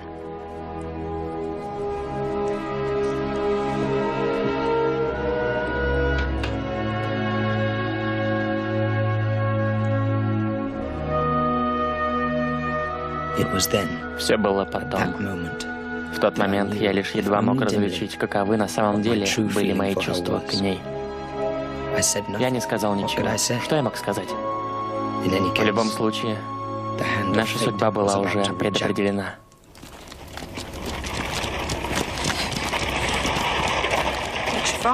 Это твой отец. Папа вернулся.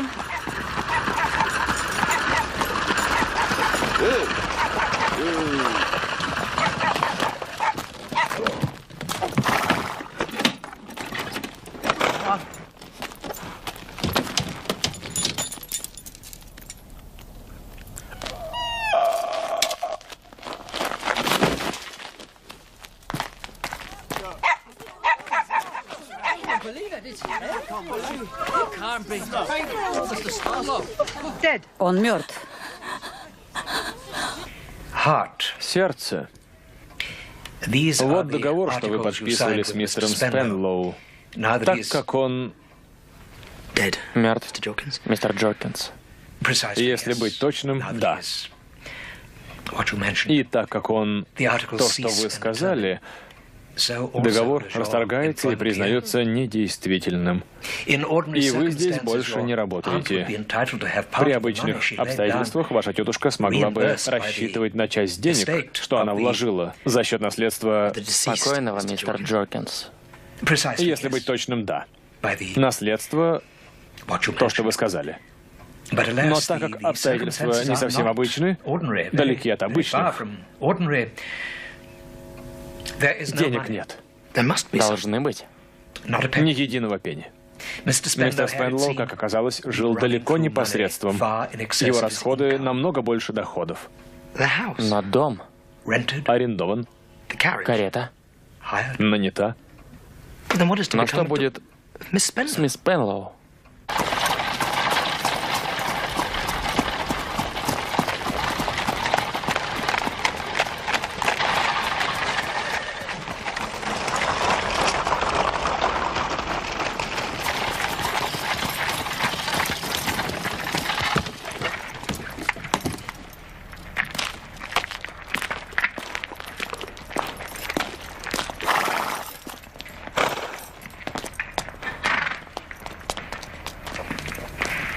Какое горе. Дора? Дора? У нас нет денег. Я не знаю, что с нами будет. Дора. Если ты оставишь меня, я умру. Я знаю, что умру. Этим кольцом я клянусь любить. Этим кольцом я клянусь любить. Я клянусь заботиться. Я клянусь заботиться. И в горе, и в радости, и до конца дней своих. И в горе, и в радости, и до конца дней своих. Во имя Отца и Сына и Святого Духа. Аминь. Во имя Отца и Сына и Святого Духа. Аминь.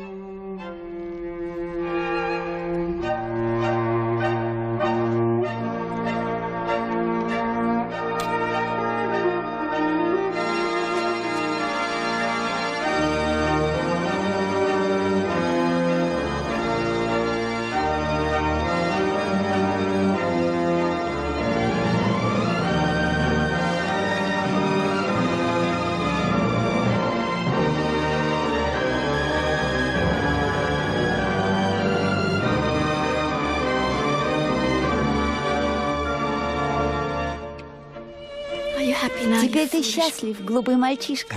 Очень. Очень счастлив.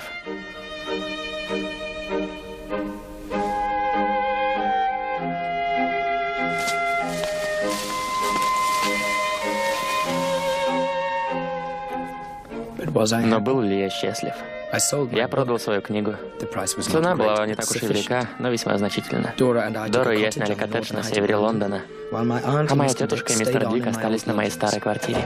У нас была ужасная служанка, Мэри Энн, чьи рекомендации были такой фантастикой, что даже я не смог бы выдумать такого. Наши расходы были огромны, но при этом мы ничего не покупали для дома. Это неправильно. Ужасные счета. Ужасные цифры. Я не этого хотела. От них у меня болит голова. А ты ничего не делаешь. Ты противный муж. Правда, ничего не понятно. Да, любовь моя. Я посмотрю их завтра. Почему не сегодня? И объяснишь мне? Потому что мне нужно работать. Твои отвратительные книги заботят тебя больше, чем я. Дора. Я уверена, что если бы ты мог, ты бы женился на одной из своих книг. Сколько раз я тебе говорил? Это наш хлеб и масло. Если я не буду писать, мы будем голодать. И моя тетушка тоже. Дора. Дора. Мэри Энн, дверь. Она нашлась. Моя девочка нашлась. Она оставила его. Стифорса? Да, его. Она в одиночку добралась до Лондона. Она была при смерти. Мистер Пегати. Она будет жить, сэр. Теперь будет. Когда она почувствовала близость смерти, она написала в Ярмут, и они передали мне. Где она сейчас? Здесь, сэр, в Лондоне. Она еще слаба, сэр, слаба здоровьем. Но я буду сидеть с ней, и когда она поправится, заберу ее. Увезу подальше отсюда. Мне написали из Ярмута сегодня, сэр. Он едет туда, в своей лодке из Гримсби. Едет, чтобы отыскать ее. Вы сможете поехать туда, сэр? Конечно, мистер Пегати. Все, что угодно. Скажите ему, что моя племянница не желает больше его видеть, и он ей не нужен. Я скажу. Я ехал всю ночь через жуткий шторм. Дождь лил, как из ведра. Я ехал практически вслепую. К тому времени, как я приехал в Ярмут, ураган наконец-то стих. Мистер Дэвид! Дэвид, мальчик мой. Что привело тебя сюда? Ты не писал, что приедешь. Господи. Что такое? Ты приехал встретить его, Стифорса. Господи. Пегати, что такое?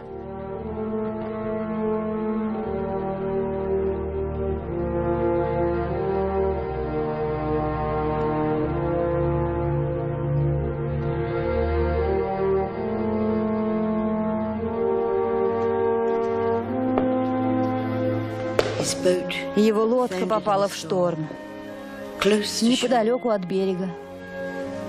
Я видела, как ее бросало на волнах, как будто подстреленного зверя. А потом волна, размером с высокий холм, разбила ее на мелкие кусочки. Он как будто спит. Я часто видел его таким, когда мы учились в школе.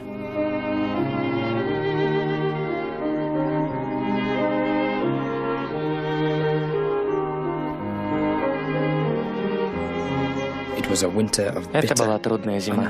Были безжалостные морозы. Дора постоянно болела и часто не могла даже встать с кровати.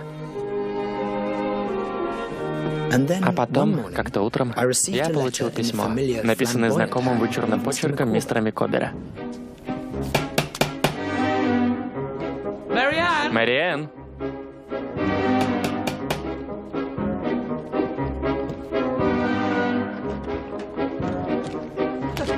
Тетушка. Трэддлс. Он получил такое же. Проходите.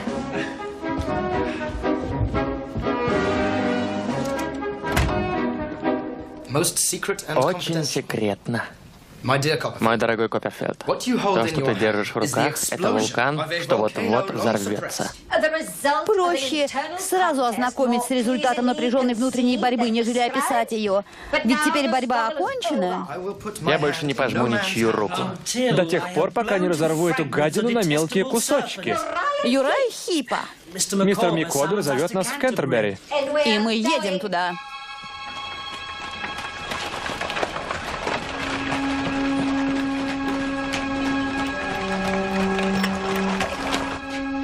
Он здесь. Дамы и господа, скоро вы станете свидетелями извержения. Мистер Копперфильд, мистер Трэддлс, помните, когда я скажу «налетай»?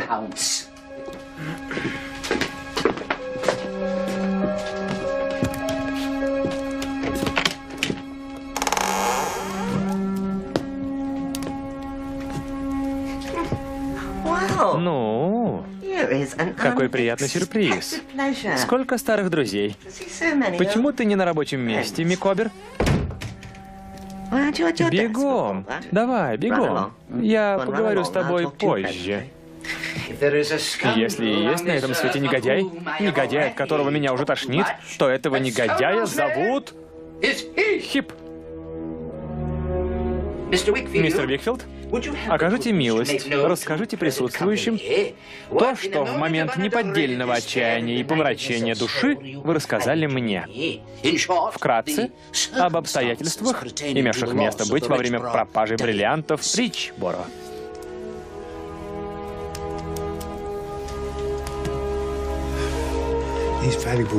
Эти драгоценные камни были доверены мне клиентом, сэром Джорджем Ричборо. По его указанию я отвез их в Лондон для продажи, и в Лондоне я потерял их. Нет. Вы были пьяны, мистер Викфилд, и потеряли их. Или они были украдены у вас. Украдены. Я прошу, чтобы присутствующие здесь запомнили это слово. Как дурак, вместо того, чтобы пойти к клиенту и честно признаться во всем, я попытался скрыть факт пропажи. Мне пришлось занять деньги, чтобы отдать их сэру Джорджу. Папа, достаточно. Нет, я должен продолжать. Тогда сядь, умоляю тебя. Дай мне руку. Процент по займу был огромен. Вскоре я погряз в долгах. Под конец я уже был настолько безумен, что занимал деньги у собственного секретаря, Юрая Хипа. И с тех пор я в его власти. Папа, хватит. Присутствующие здесь наверняка заинтересуются альтернативной трактовкой произошедшего с мистером Викфилдом. Камни были украдены. Украдены выдающимся и бессмертным лицемером и клятвопреступником Хипом. Это пустые слова, Микобер. Просто пустые слова. Где доказательства? Законченный лицемер, отвратительный негодяй, жулик и обманщик, конченый плут Хип требует доказательств. И я скажу, вот доказательства. Это моя шкатулка. Как ты посмел ее трогать? Юрай, успокойся. Успокойся. Пошла вон, матушка. Выбирай выражение, Юрай. Тихо, я сказал. Я успокою их. Да? Хватайте его. Держись подальше, Микобер. Ты об этом пожалеешь. Я убью тебя. Ну что ты, Юрай? Мой Юрай обычно тихий. Не слушайте, что он говорит, джентльмены. Не верьте ему. Матушка, прикуси язык.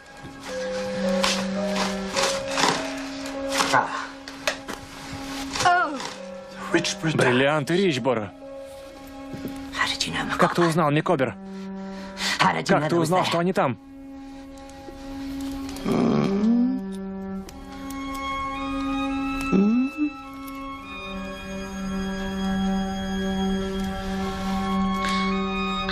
Я не хотела причинить тебе вред, сынок.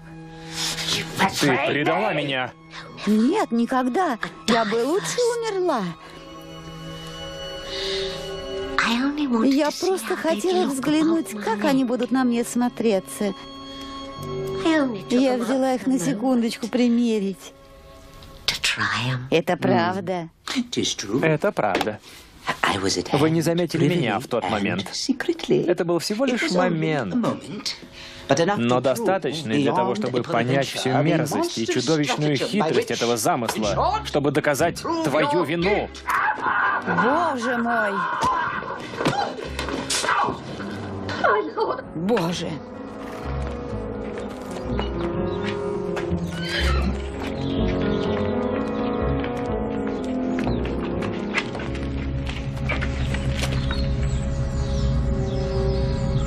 Я всегда ненавидел тебя, Копперфилд. Ты всегда был выскочкой и всегда был против меня.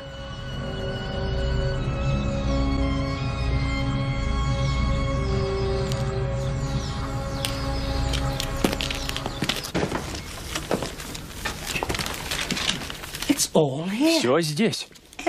Каждый пенни, что он украл или присвоил, он все хранил здесь. Моя собственность, Трот. Она снова моя. Но, тетя, ты же сказала, что потеряла все. Все было вложено в бумаги. У мистера Викфилда. Я думала, что они были украдены, поэтому я молчала и придумала историю. Это так благородно, мадам.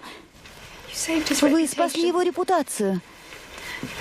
А это то же самое, что и спасти жизнь. Он спит? Как мне вас отблагодарить? Кое-кто из ярмутских друзей Дэвида скоро едет в Австралию. В Австралию? В Австралию. Вы могли бы поехать на этом корабле. Как вам идея? Здорово, мадам. Есть только проблема. Здорово. Проблемы нет. Ваш муж оказал нам всем огромную услугу, миссис Микобер. Если у вас нет денег, я дам вам. Я не могу принять такой подарок. Его гордость не позволит этого. Но, тем не менее, некоторая сумма может быть дана в долг, скажем, под 5% годовых, под мою персональную ответственность. Скажем, расписки на 12, 18 и 24 месяца, соответственно, чтобы было некоторое время обосноваться. Да. Да. Я убежден, Австралия окажется идеальным местом деятельности для меня и Мины. Мне кажется, что-то необычайное произойдет на том диком и далеком берегу. И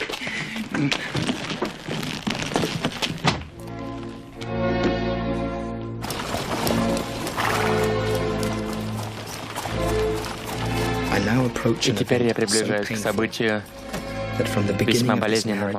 С самого начала этой истории я видел, как оно нарастало все больше и больше по мере того, как я шел вперед. Оно, как большое дерево, заслоняло своей тенью все. Дора?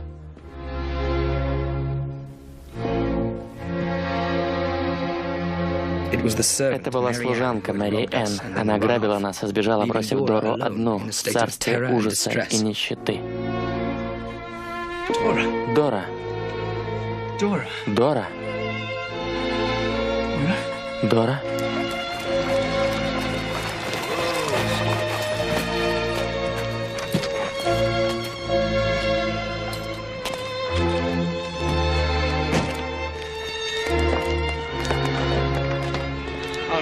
Я приеду завтра утром, но если будут изменения, сразу посылайте за мной.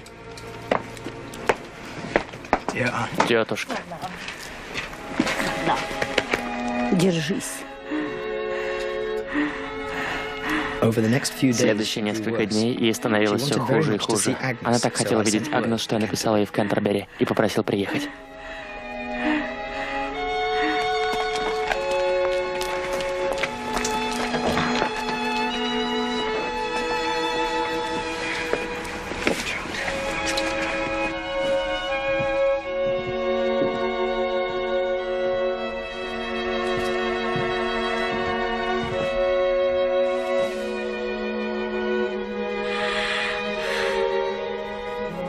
Маргаритка. Я хочу кое-что сказать тебе. Я часто думала об этом последнее время. Ты не против?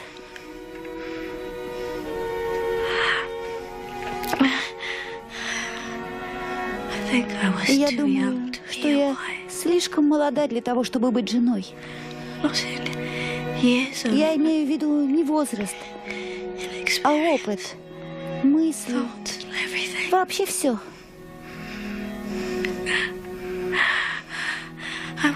Я была маленьким, глупым созданием, не готовым для того, чтобы быть женой. Как и я, мужем.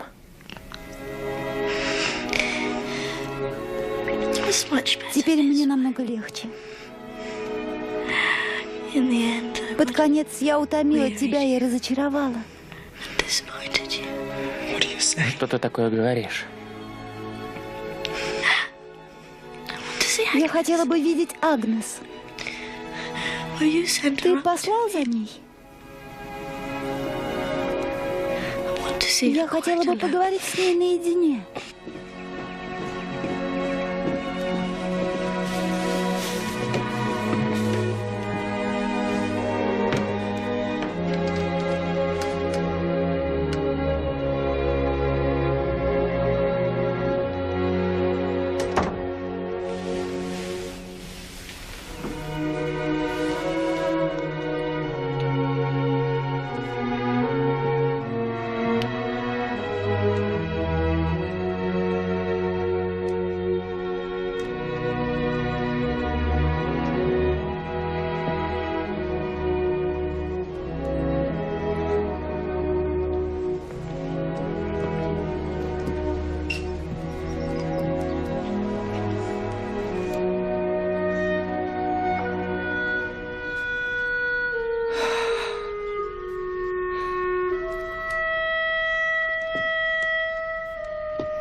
Святой, Спаситель наш, справедливый Судья наш, который страдал за нас последние часы свои, пока смерть не прекратила муки Твои.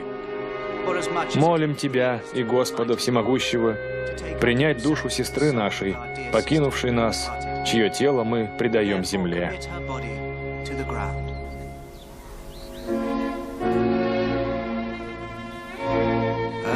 Мир праху Твоему, покойся с миром.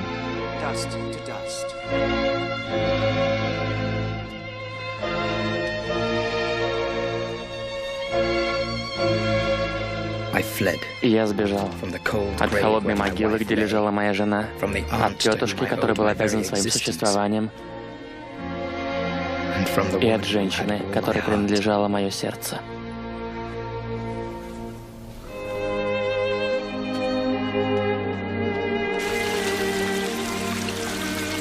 3 года я скитался по Европе, пока наконец не осел в Швейцарии. Я писал все больше. Мое имя становилось все более знаменитым, но я не знал, как прекратить изгнание, на которое я обрек себя, до того дня, когда кошмары прошлого ожили снова.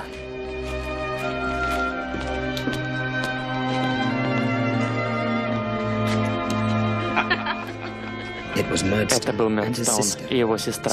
Они сидели с англичанкой и ее компаньонкой, с которой я был едва знаком. Мисс Хортон? Мисс Кекс? Прошу прощения за столь бесцеремонное вмешательство. Мистер Копперфильд, мы сочтем за честь, если вы присоединитесь к нам. Благодарю вас. Разрешите представить? Мистер Мёрдстоун и его сестра мне уже знакомы. Но мы с вами едва знакомы. Согласитесь, мистер Копперфильд? Нет, мадам, не соглашусь. Не теперь. Никогда бы то еще. Мистер Мёрдстоун мой отчим. Он заставил мою маму выйти за него. Он хотел ее состояние. Небольшое, но все же. Осторожнее, сэр. Вот такой на самом деле этот парень. Расчетливый, хладнокровный охотник за состояниями. без чести, совести и жалости. Замолчи. Я молчал слишком долго, и я больше не буду молчать.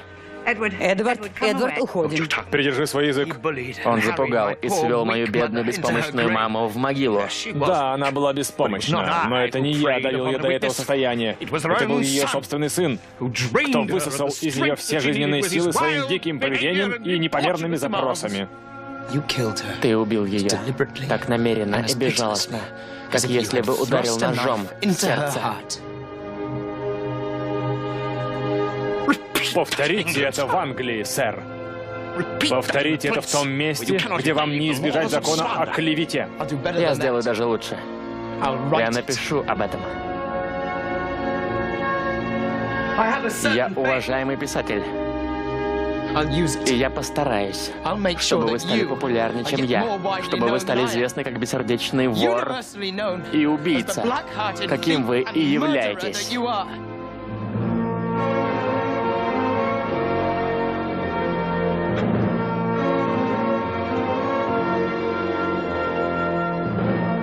Эдвард, уходим.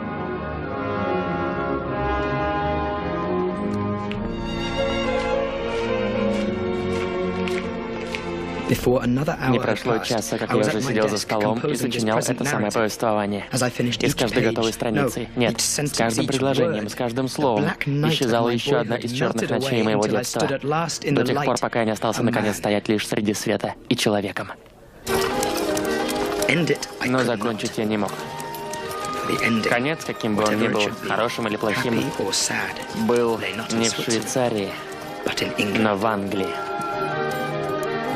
Мистер Дэвид! Тротвуд! Трот! Трот!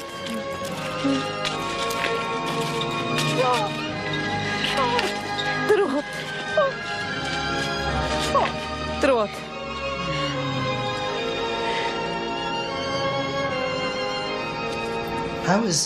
Как, Агнес? Хорошо, очень хорошо. Она хороша и прекрасна, как всегда. Если бы я могла, я бы молилась за нее. А у нее есть поклонники? Толпы. Она могла 20 раз выйти замуж после твоего отъезда. Интересно, почему же не вышла? Я думаю, это преданность. Ты знаешь, кому? Она мне никогда не говорила, но я думаю, что я знаю. Думаю, я очень хорошо знаю этого человека. Так, ты поедешь к ней в Кентербери? А ты думаешь, ей это понравится? Мистер Дик, как ему быть? Нанять коня и завтра же скакать в Кентербери.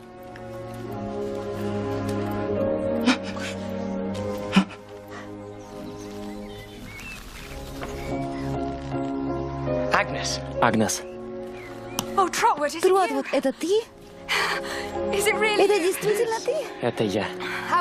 Ты хорошо выглядишь. Ты тоже. А ты? А ты? Агнес. Я уехал, потому что... Я знаю, почему ты уехал. Знаешь? Да. Я думаю, ты все обо мне знаешь. Возможно, не все. Я уехал. Уехал, любя тебя. Все это время я любил тебя. И вот я вернулся. И я люблю тебя. Ты это знала? Да. Но я хранила свой секрет лучше, чем ты хранил свой. Твой секрет? Я любила тебя всю свою жизнь.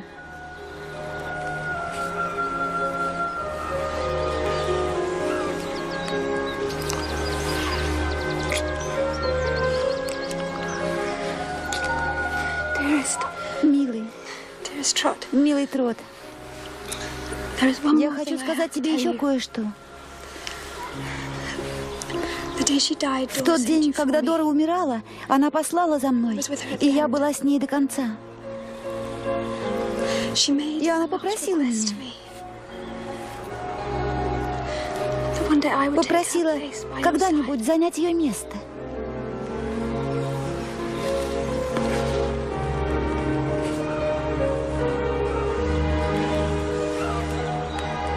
И ты займешь? Я его займу.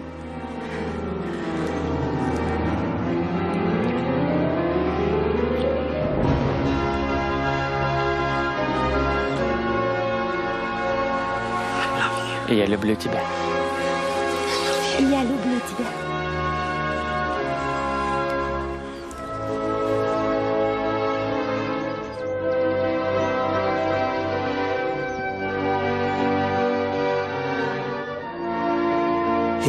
На этом мое повествование заканчивается. Агнес осталась со мной. Агнес. Агнес. Надеюсь, ты будешь со мной до конца дней моих. И когда реальность будет покидать меня, как тень этой истории, надеюсь, ты будешь рядом.